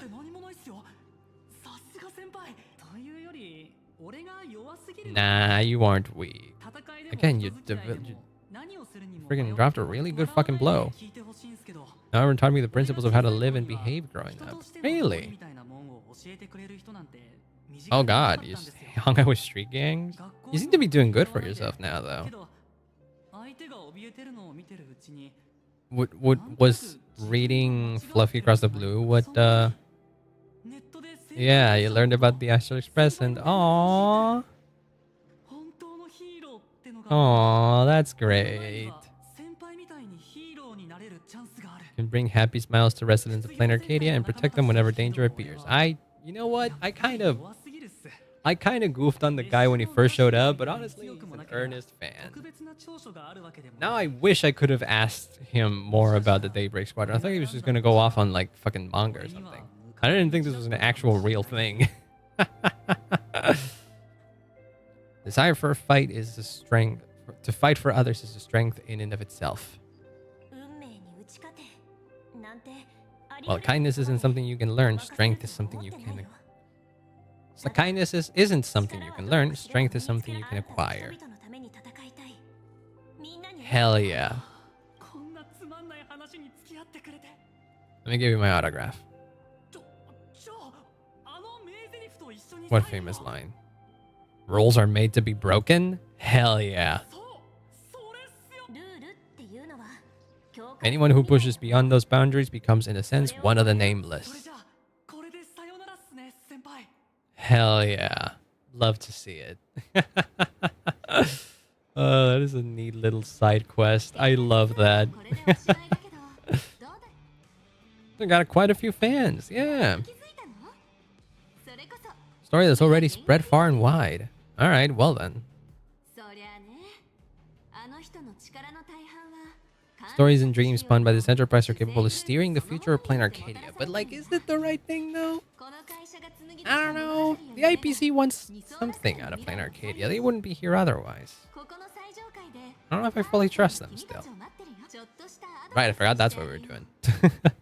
Rules of the Phantasmoon games have never required any competition between supplicants. You're not... So what you're saying is that we shouldn't fight each other.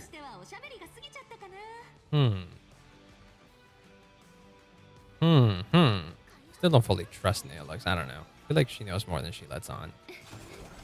Especially after that comment. I mean, come on now. What's that one doing? I love all the comments.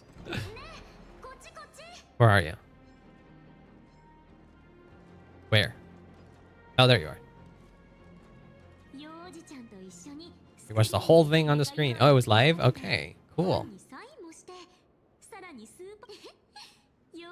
It's like a parent watching a kid, right? So proud of us. Aww. You're still young as ever. Yeah, he's like what, 80 something? He does not look he does not look over 40.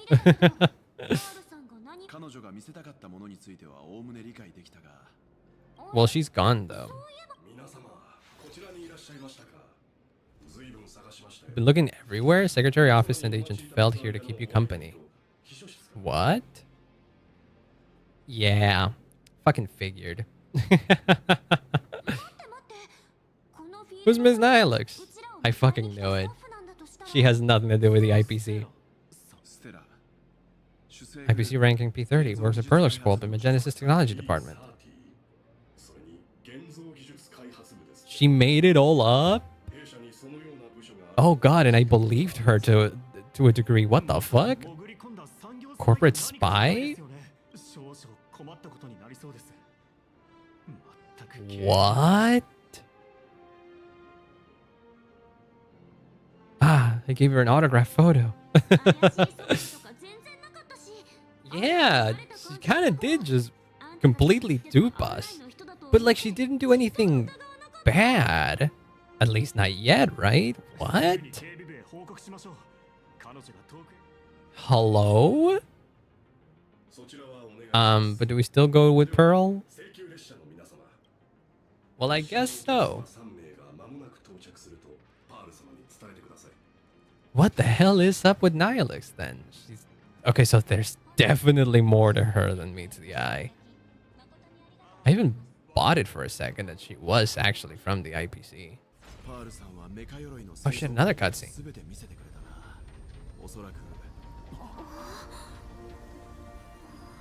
Oh, Bubbles! Pretty! Oh, this is a whole Pearl introduction? Oh, wow. That's really pretty.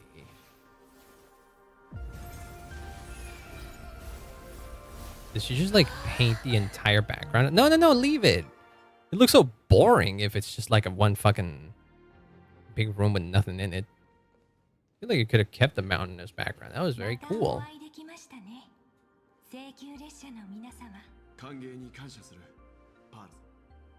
Unless she was just sitting in a very traditional Japanese, you know, style. Minor incident in the low... Yeah. Do you know this Nihilux person? I don't think with you. Did you listen any valuable? Yeah. Perlux's firewall, data firewall remains untouched. So what the fuck?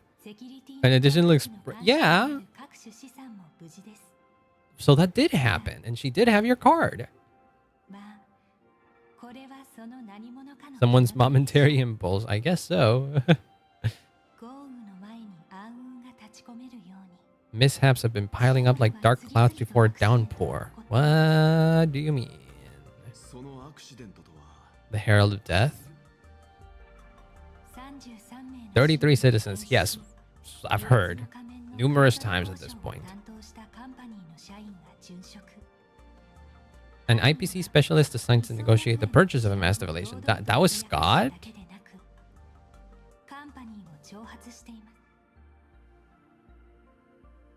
was supposed to fucking try to buy the mass? Fascinating. Do you want to get all of the masks so that you can make the supplicants yourself? What is the point of all this? But you had your masks already. Bear an inescapable responsibility for the safety of this world.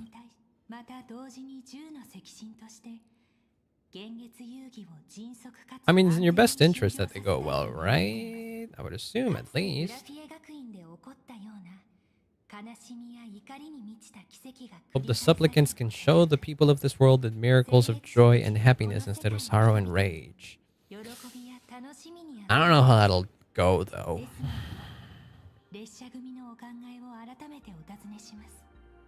Are you gonna ask who gave me the mask?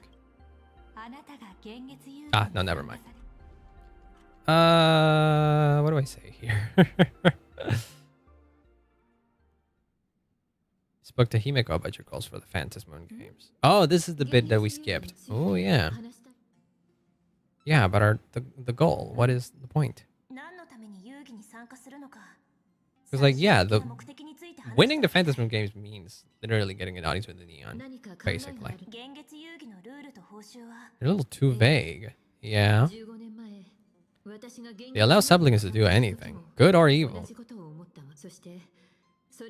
Winners can do what's more vague is what winners can do with the power of the elation. Visitors typically first witness the manifestation of Aha themselves. They listen to the victor's wishes and grant them permission to use their power. Eesh. There's also a line in the trailer that doesn't necessarily imply that the winner of the games will get to use the Eon's power for a minute or something. No. There's a line in the trailer that implies that the winner of the games will literally become the Eon. Not for a limited amount, they will become the new Eon of Elation. Which would be insane if Aha decided to change the rules all of a sudden. Figured to become the leader of the Anti-Destruction Alliance, how would this trip have turned out? I want Aha to be the leader. I'll give up sharing Aha's power and ask them to be the leader of the Anti-Destruction Alliance? Is that really your goal? I mean, that would certainly flip the script, wouldn't it? But I don't know if I want Aha to be the one in control.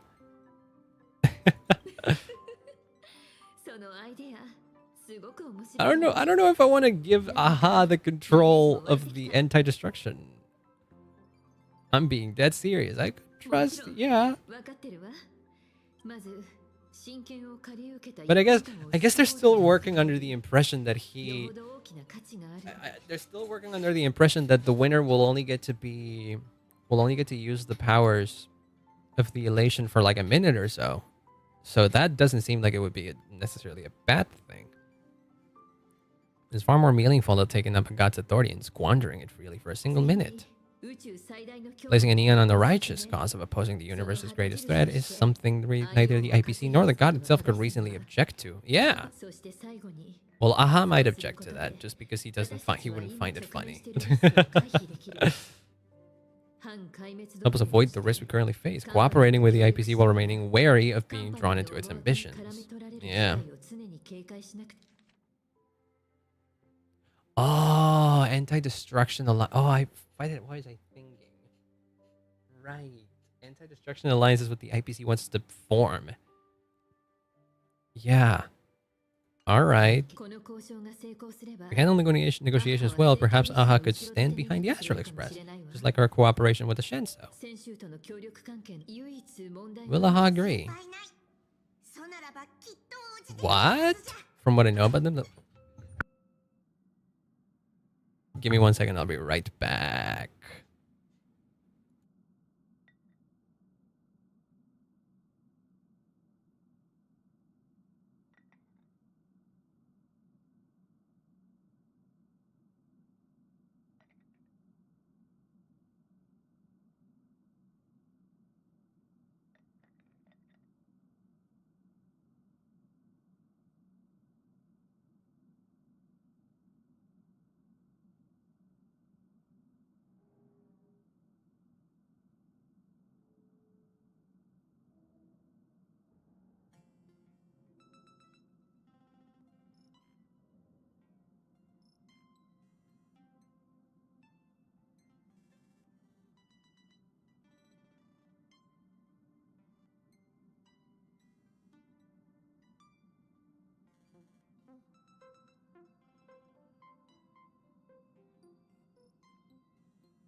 Right, I'm back. I needed to take a picture.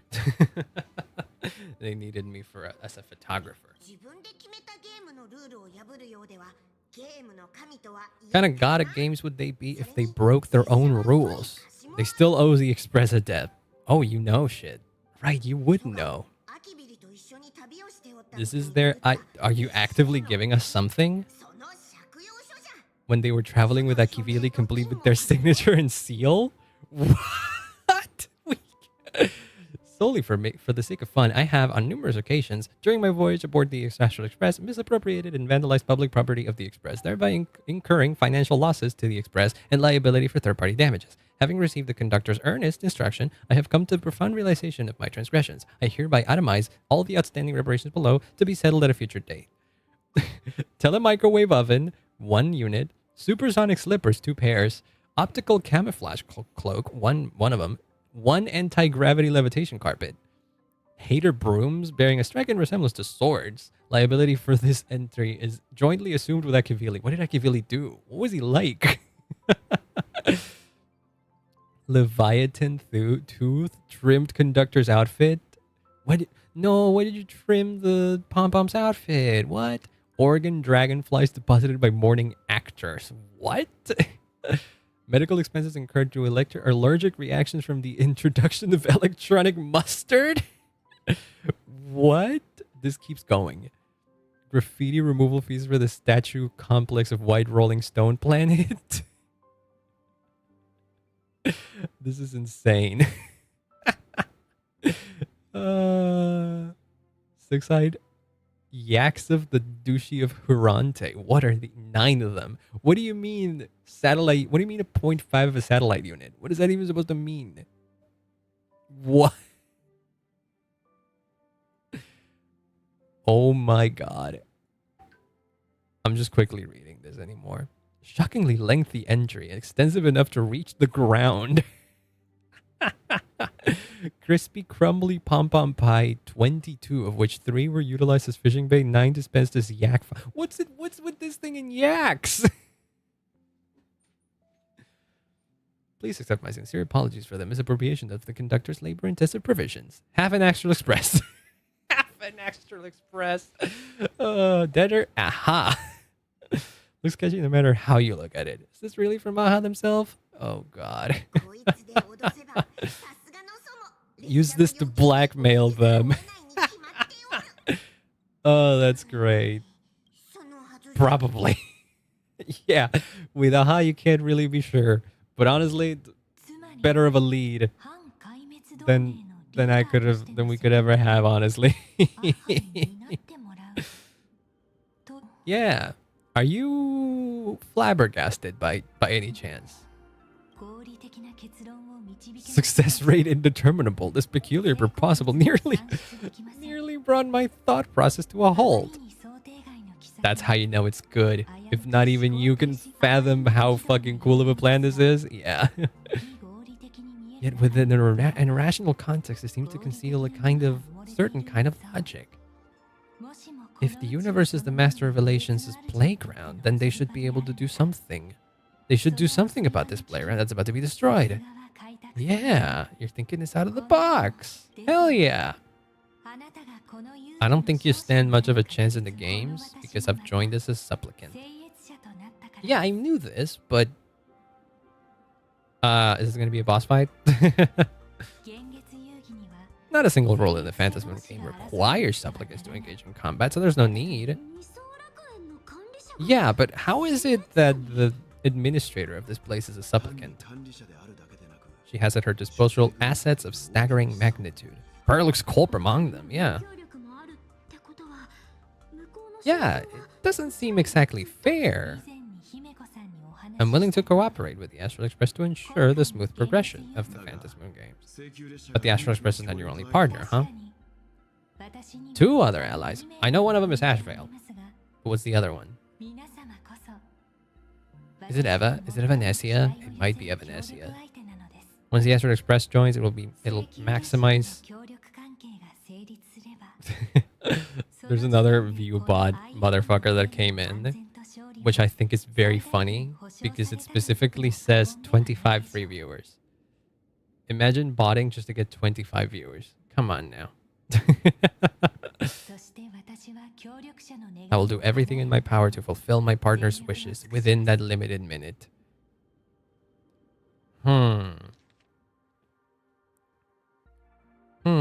You still want to recruit us? Our strategy is to become a sale, advance and retreat together. The Asterix is not a lone supplicant. We have our own allies in the games. Yeah, we got 2 of them even. Kind of like Sparksy. Strategy defeated her and took her mask, but given her typical decision-making style, Sparksy isn't exactly what you'd call a reliable ally. I have another one. Sinwish Syndicate's missing mask. Might have fell into the Shenso's hands. Yaoguang gave it to you guys? Yeah. We're tied at the moment. Not to adjust my extrapolation.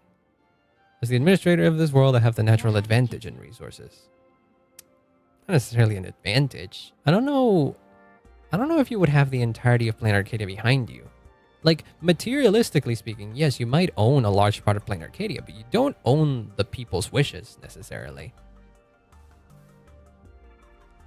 Much like a government, not everybody's always happy with the government, you know? So you can't really be sure about that. This IPC senior executive, Plain Arcadia's administrator, member of the 10 Stone Hearts, joining the games personally. This identity is precisely the greatest burden that you have to overcome. Yeah, there's no way anyone in their right minds will look at you joining the games and think that's fair. You want to control these games and end it safely and quickly, but Plain Arcadia citizens might not see it this way. They will see an all-powerful IPC and influential executive pulling the strings. Yeah. People want to see heroes triumph. It's hard to see a whole-ass corporation as a... Not even... Hard to see an interastral corporation to the degree of which the IPC is be the hero. But yeah, you wouldn't overlook this. You have a plan. A treasure lost to this world's history. You want to recreate Graphia's divine art of imagenesis. Graphia was the one that originally put Plain Arcadia into a scroll, which is the thing that we were talking about with... What was his name? What's his face? Ryosuke. With painting. You were painting a little bit before. I love that the plot of Plain Arcadia might literally just be summed up as an AI robot wants to learn how to draw art. Give me a sec. I'm gonna open the door now that I'm, I think, alone in the house. Give me a sec.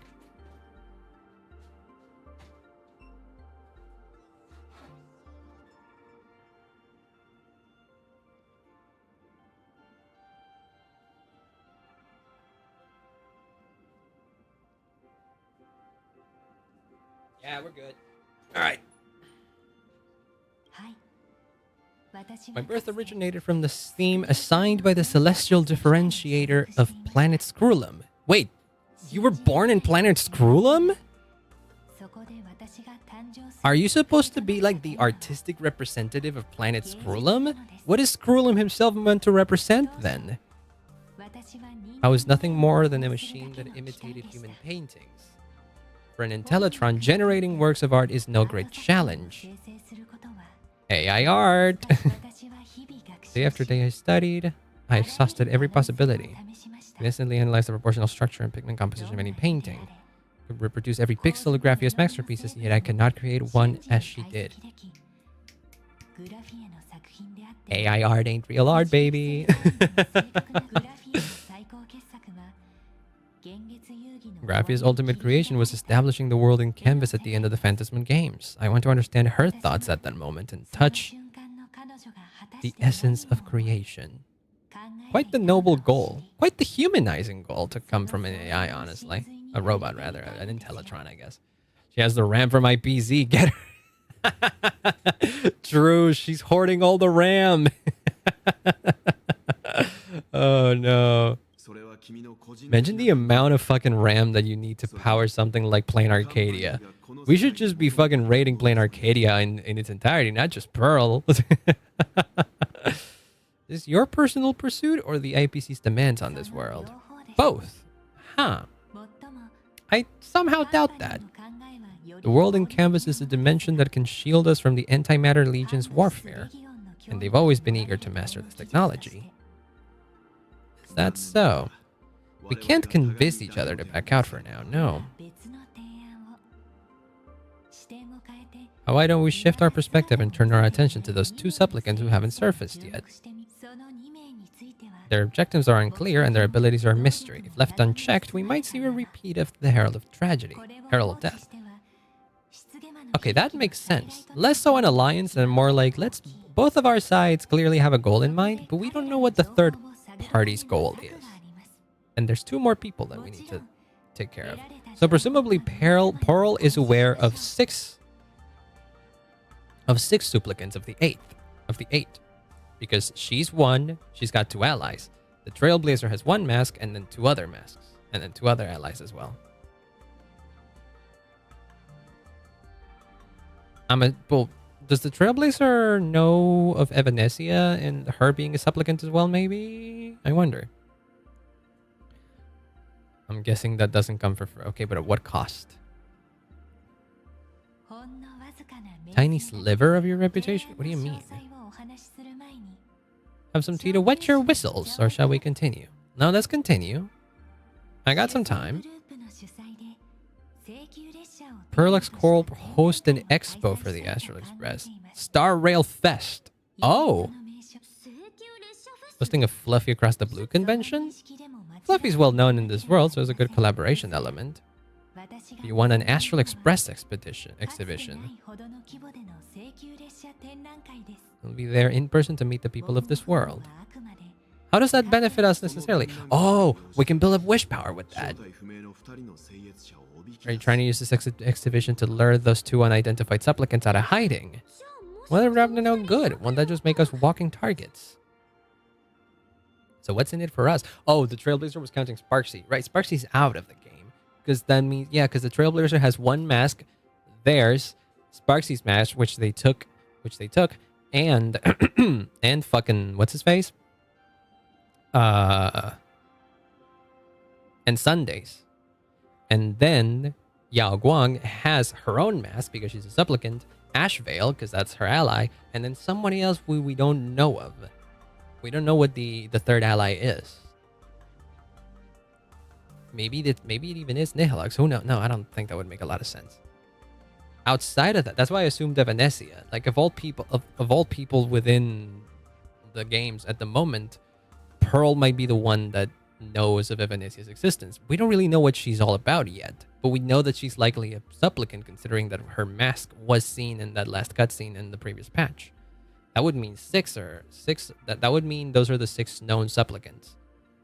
Well, even if Pearl doesn't know about Evanesia, and it isn't the second ally that she was mentioned, it is the only other supplicant that we know of. At that point, there's only 2 masks that need there's 2 other masks that need a that have a supplicant to them that we don't know of. One is very likely going to be Silverwolf, considering she's the next playable character. Even though Yao Guang apparently has foreseen that Blade is going to be a supplicant. But maybe something fucking happens and they switched it. Maybe something changed. Who knows? It seems obvious that Silverwolf might be the supplicant, especially because one of the masks that we did see over there looked very much like it would fit Silverwolf. And that would leave one extra one that we just don't know of. And that might be the Herald of Death. But we don't know who the Herald of Death is. Huh.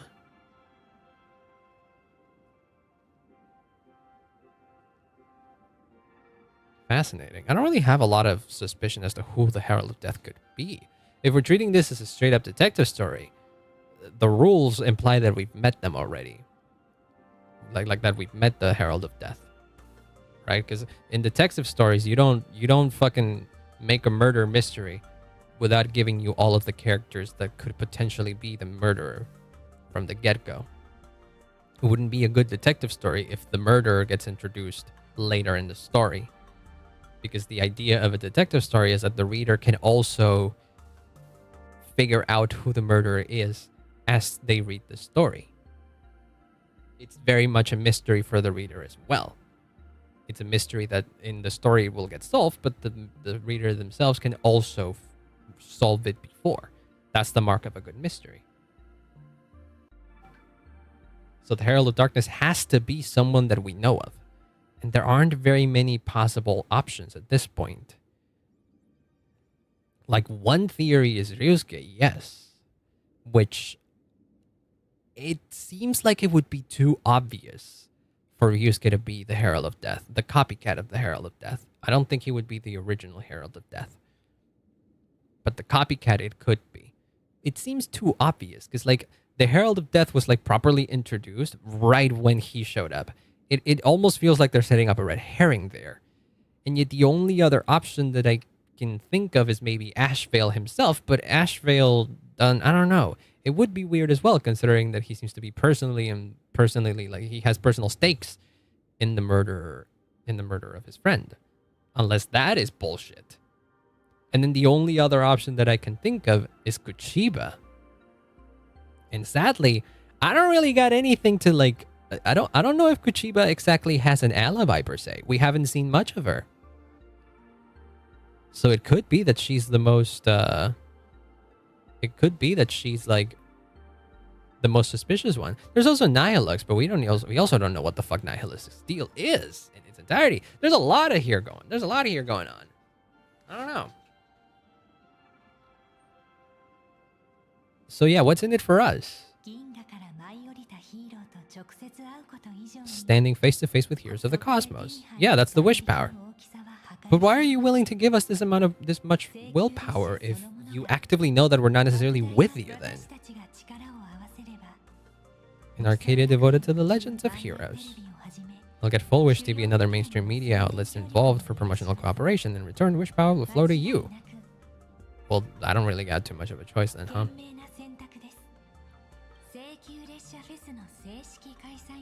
I'd like the Express crew to play a visit to Blurry QR Colt, the original author of Fluffy Across the Blue. Ain't that Nihilux? Such a weird pen name.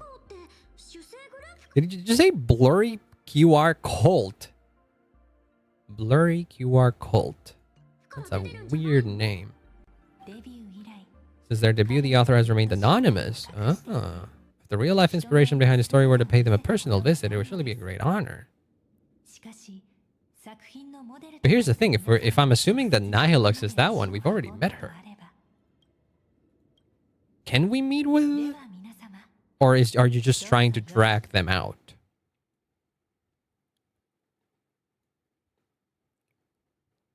Oh, you're drawing them out. Ah, okay, that's your goal. You actively do not know who Blurry QR Colt is, and the idea of the Star Rail Fest means that they might be able to, they might show up personally. I do think the author of Fluffy Across the Blue is Nihilux, but there's something extremely mysterious about the way Nihilux operates. I don't know what her whole deal is. She duped us into thinking that she was an IPC employee and somehow got access to Pearl's own card. There's something extremely suspicious about her. So I could see Pearl maybe having an idea of who she is and thinking that she might be the other supplicant. Because, like, even if we account for everybody, we don't know who the last supplicant is. Unless for some reason we might think that both Blade and Silverwolf are participating. But I don't think that's going to be the case. I think only Silverwolf is going to participate. Or maybe Blade will also participate. I don't know. I also don't think it would make a lot of sense for Blade to be the one that killed all the gang members. I don't know. Questions. What gift? That's a badge. Wait, that's a Venturing's chip? I was particularly inspired by Venturing's technique of giving small gifts that symbolize good fortune. Huh. Okay, so it doesn't really mean much other than you've learned that this makes sense between humans. Alright then, I guess. Well, there you are, girl. I must warn you that a grand exhibition of unprecedented scale would make for a perfect opportunity to reenact the Bloodstained games. Yeah, you're fucking gathering a bunch of people in a festival. I'm sure that's never done anything bad to people. Protect the nameless at Star Rail Fest. Really? Some of your extrapolations predict even bigger trouble ahead. Hidden beneath each extrapolation, tiny signals of unease keep bubbling up to my thought interface. Must thoroughly be prepared for whatever may come. Now that you've taken up the mask, let's talk about payment. What do you want? Same as always? Money? Huh. Let's discuss the Herald of Death. See, I don't think this guy's the Herald of Death. I don't know. Although the Department of Aberration Defense sealed and destroyed all records of the Bloodstained games, I managed to uncover some unusual leads. After that incident, the victims' families, they received compensation so massive it could fill any gaping wound. Huh.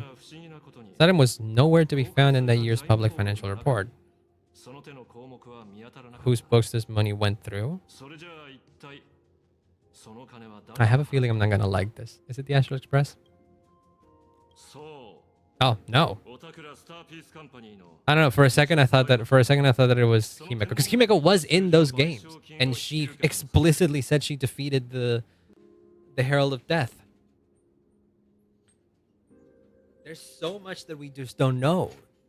Like, I have so many questions and very little answers. But it was you, the IPC's technology department, that paid this astronomical compensation. Why would a lethal incident on some minor frontier planet cause IPC scientists to hemorrhage funding? I'm supposed to give you a round of applause now, being able to dig up all this information. Yeah, you're actively, like, what the fuck? What's going on here? You don't have your monkey friend with you, and all of a sudden you're fucking insanely competent as a detective. What's going on here? Big shot like you would usually raise a hand right about now, revealing the dark muzzle of a gun. Afraid you've learned too much, and bang, the gun goes off. Yeah, I've seen stories like that. Yep.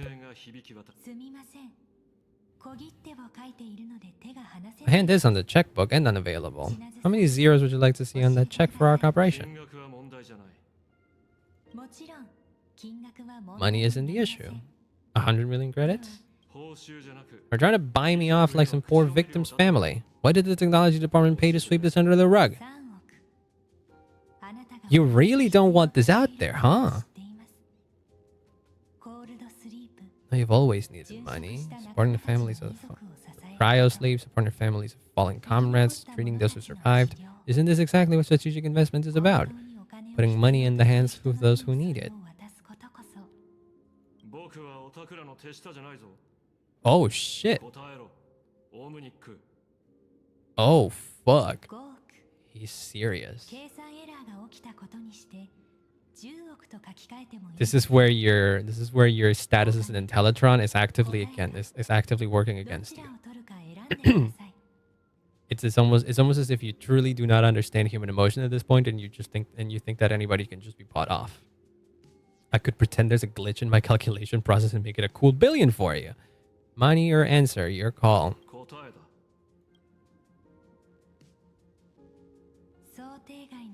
It defies my usual understanding of your decision tree. I say this without sarcasm. Yeah, I figure.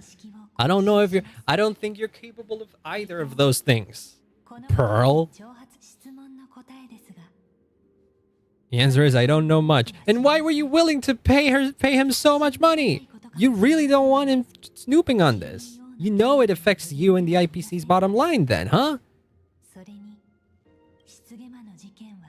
Herald of Death affair lies 15 years in the past.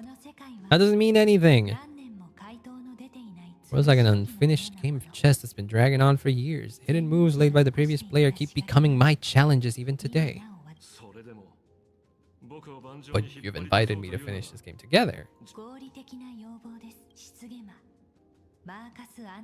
Marcus Antali, the Herald of Death, last member of the Intelligentious Guild's School of Evolutionary Perfection.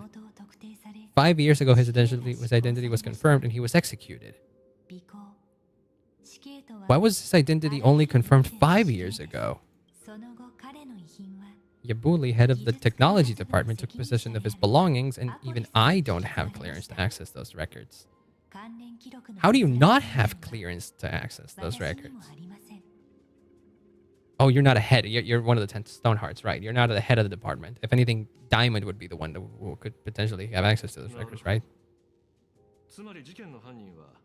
That's why the technology department shelled out the compensation, yet the method behind this latest killing is identical to the one from the years ago. Serial killer coming back from the dead is the least of our worries. Even if he does come back to life, he's just a serial killer who's been shut out of the Ayana game.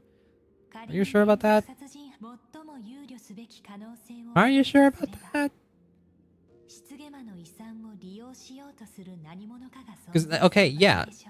The same person cannot join the Ayana games twice. But that's assuming that this is the same person. Nothing stops another supplicant from replicating what he's doing. Someone wants to exploit the legacy of the Herald of Death. Yabuli took away everything that man left behind except for the fear he instilled in the people of the world. During the Phantasm games, not only can miracles trigger wish power, but fear too.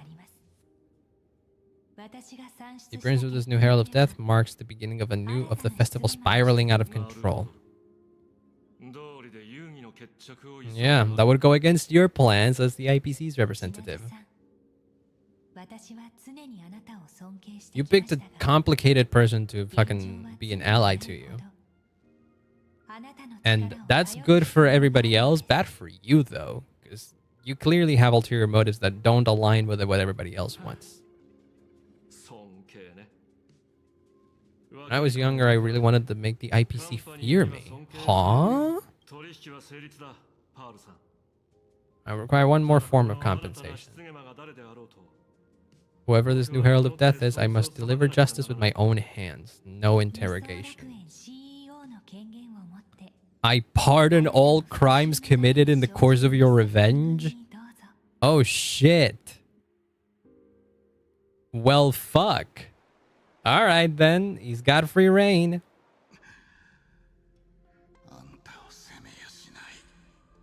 He's looking different here. He's looking different in here. I don't blame you, but I'm done being a breathing death. Wait. Get me back for that drink with this bullet? Let me die as a Galaxy Ranger before I turn into a monster of abundance? Are we confirming this idea that he's La Mancha?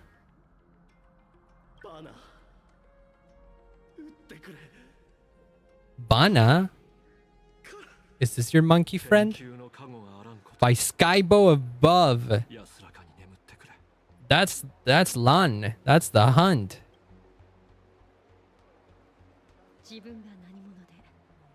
Not knowing who you are, not knowing why you exist, that isn't life. Chiba. Humanity's daily goal was to obtain 2,000 calories of food. Humans back then knew they were just one member of the animal kingdom. They understood why they migrated, hunted, gathered. Now, in an era where you can get food delivered to your door with just tap of your finger, humanity has lost its way like never before. What's your point with all this? But the Phantasm games bring a new direction to this world, Ashvale. So you seem heavily invested in this. I really don't think you're just a regular NPC, man. I really don't. Not so much because of your playability status. Not so much because of that. She's just... I don't know, she's just too involved. She has to be a more important character. I want to go back to days when everyone was starving. 2,000 calories are pointless, but just for survival. It's just the goal. It's the goals of 2,000 calories that define humanity. Phantasm games hold up a mirror to humanity, allowing them to see their truest selves. Just a detective. Ask me such a profound question again, and I'll charge extra. Or you joined the Phantasm games and couldn't resist asking for your thoughts. Yeah. Dump this hot potato of the Herald of Death on me. On us, judging by your expression. Sounds like a hot potato. Less like a hot potato, more like a sweet fruit. Key lies in the word copycat. Yeah, I think so too. To prevent copycats, he kept the Herald of Death's modus operandi from 15 years ago under wraps, which means only a few people who could reproduce this killing method with such precision. The investigators from the Security Bureau and the Department of Operation Defense at the time, and those directly involved in the Herald of Death case. Which is why I still have my suspicions on Ryusuke. I don't know. Maybe the fact that he showed up and made himself seem like a red herring is the red herring in and of itself too. Who knows? You've devoted a considerable amount of time to researching the crimes from the Phantasm games. So I'm the prime suspect now. Is that it? You're a suspect? Oh, you're a suspect, all right. Yeah. All murderers always love to return to the scene of the crime. Isn't it coincidental that you happen to be standing right before my eyes? Its conjecture is at best. You've been doing that for a long time already. It is a common trope to have the murderer be investigating the crime in and of itself. It is a common trope. I can think of at least 2 properties that have done this. Not to a great degree, but they've done it.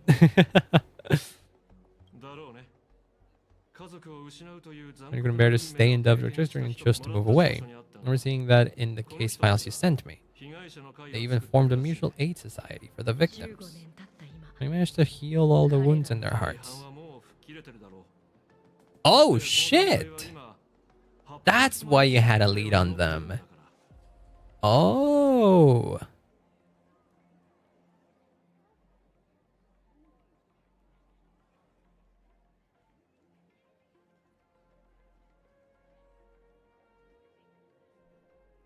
Huh.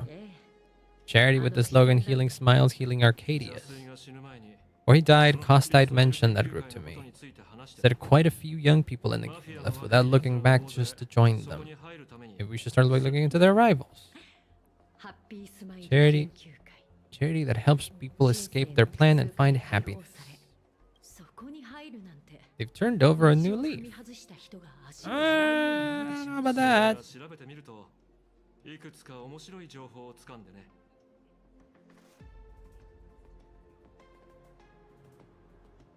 Froze for a second. I don't know why. What you found? You mean your monkey dug up something? Where is it? Mr. N dug up something interesting. He's oddly gone. I am starting to get confused as to why he's gone. It seems weird that that he's just completely gone. The name of the sponsor behind the research society. Her name is Fullwish. The boss of Fullwish TV? She was one of the survivors of Graphia Academy too. Oh. Like every case you've accidentally cracked before. Should I compliment your keen instinct or your incredible luck? Luck is a part of the detective's toolkit. Whether Fullwish is guilty or not, we won't know until we look into her. Oh boy. Confused by the future? This is a seminar notice. Yeah, this is just propaganda. This is just wanting you to join, wanting you to join the Happy Smiles.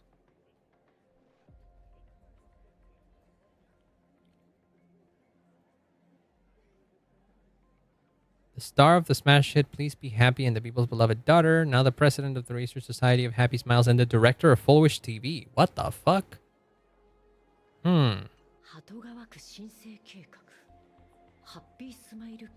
Jesus, this long-ass name. That's so cult-like. It's almost as if the long name is meant to distract from what they're actually doing. What the fuck is up with... What the fuck is wrong with this lady? What happened with that model? That was fucked up. What happened there? Could she walk back? That model didn't load properly.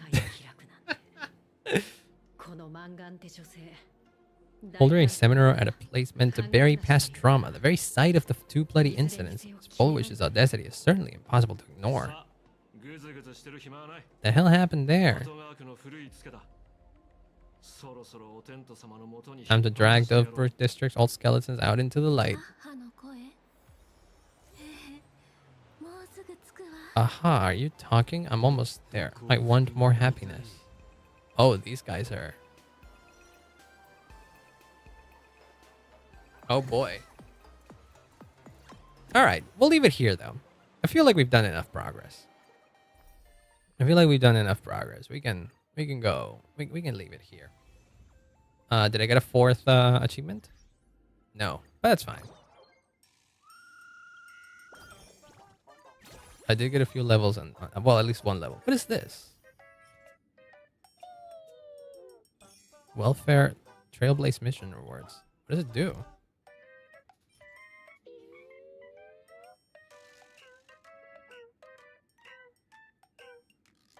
Accepted for now. Sooner or later, it'll become one of your kind. Oh, are these are these eidolons of the?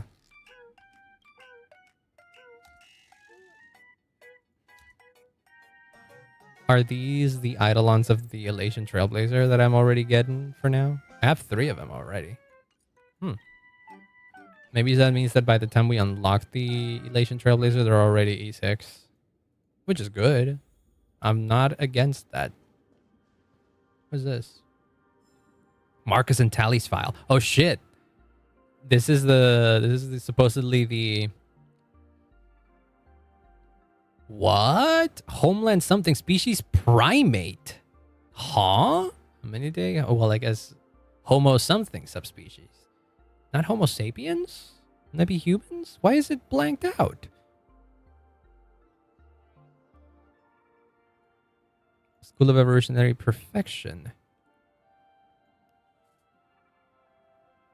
Unidentified creature. They're calling it a creature. I don't think it was human then. A scholar from the Intelligentsia Guild.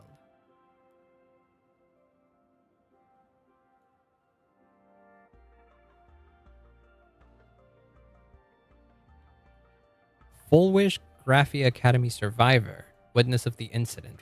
Recounted the Herald of Death's modus operandi under psychological intervention from the Department of Evasion Defense, confirming its fibrous structure and corolla-like appendages.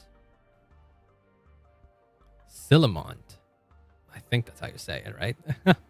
Former CEO of Plan Arcadia. Huh? No footage from cameras near his residence. Communication records completely destroyed. Admits to insufficient emergency preparedness during the Plan Arcadia Offensive Games. Denies connection to Marcus Atali.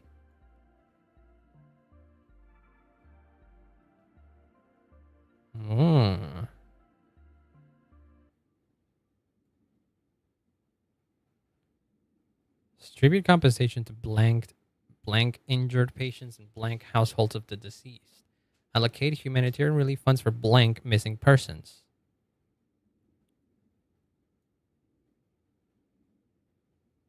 Huh. Physical evidence has all been freaking burned, blanked out. Survey records, autopsy records, list of casualties. Access granted to Yabuli.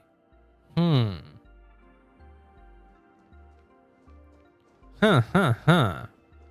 Well then, ain't that interesting, huh? Well, goddamn. There's a lot going on, man. I have so many questions and very little answers.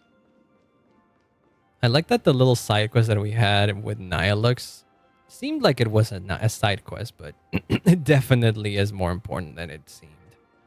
Because that was Nihilux, you know, cozying up to us. She's definitely more involved than it seems. I don't know, man. I'm concerned. I'm concerned. I don't know what to think of it. I don't know what to think of her at the moment. What's this? What do I have here? Oh, Wispy War Saga. Oh, that's the event. I see. Oh, whatever. It's fine. Let's see. Achievements. I think I have 5 more left, which... Yeah, 5 more. Alright, we'll see if we can finish this, Hellbound Express. Huh? Oh, I don't like that. I don't like the sound of that. Okay, I'll see if we can finish this next stream, which may or may not be Monday. I'm not sure yet. Again, next week is going to be a bit of a tricky one because I had to do the appointments for my ear exams and shit like that. So I can't really confirm or deny streaming dates. I'll try to have 3 streams, but maybe I do a schedule that doesn't exactly like confirm anything. Like by default, I'll try to stream on the days that I normally stream: Tuesday, Thursday, Saturday. But maybe we sneak in a Monday, Wednesday, or Friday stream, depending on like my appointments. If I even get appointments, because I actively don't know if I'm gonna get appointments next week. Who knows? The shit is complicated. Can I go someplace that has like music though? Like this doesn't really have any music. Oh, we can go to the Astral Express. The Astral Express has music in it. But the Astral Express, I think I just put the beep, which I guess it's fine.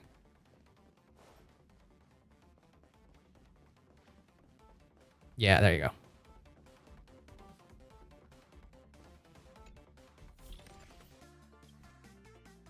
Where's the music?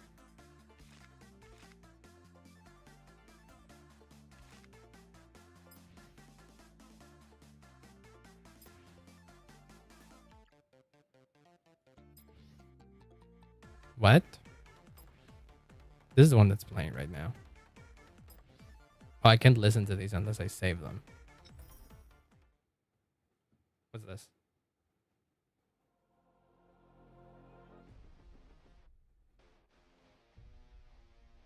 It's kind of quiet though.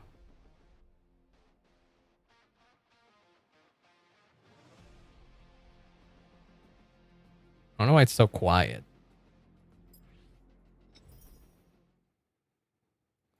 All right, fine. I'm putting the up, down, down one. It's definitely the louder of the one of the songs. I don't know. All right. I'll leave it here then. I'll continue this either on Monday or Wednesday or Thursday. Tuesday, I mean. Sorry. If I can do it on Monday, that'll be great though, because then I can finish it quickly, and I could avoid spoilers. More. I have to work less on avoiding spoilers. But yes, I'll be seeing you when I see you then. I'll make sure to notify whatever happens next week. But be forewarned, it might be a messy schedule, just in general. That being said, thanks so much for hanging out, and I'll be seeing you when I see you then. Bye bye.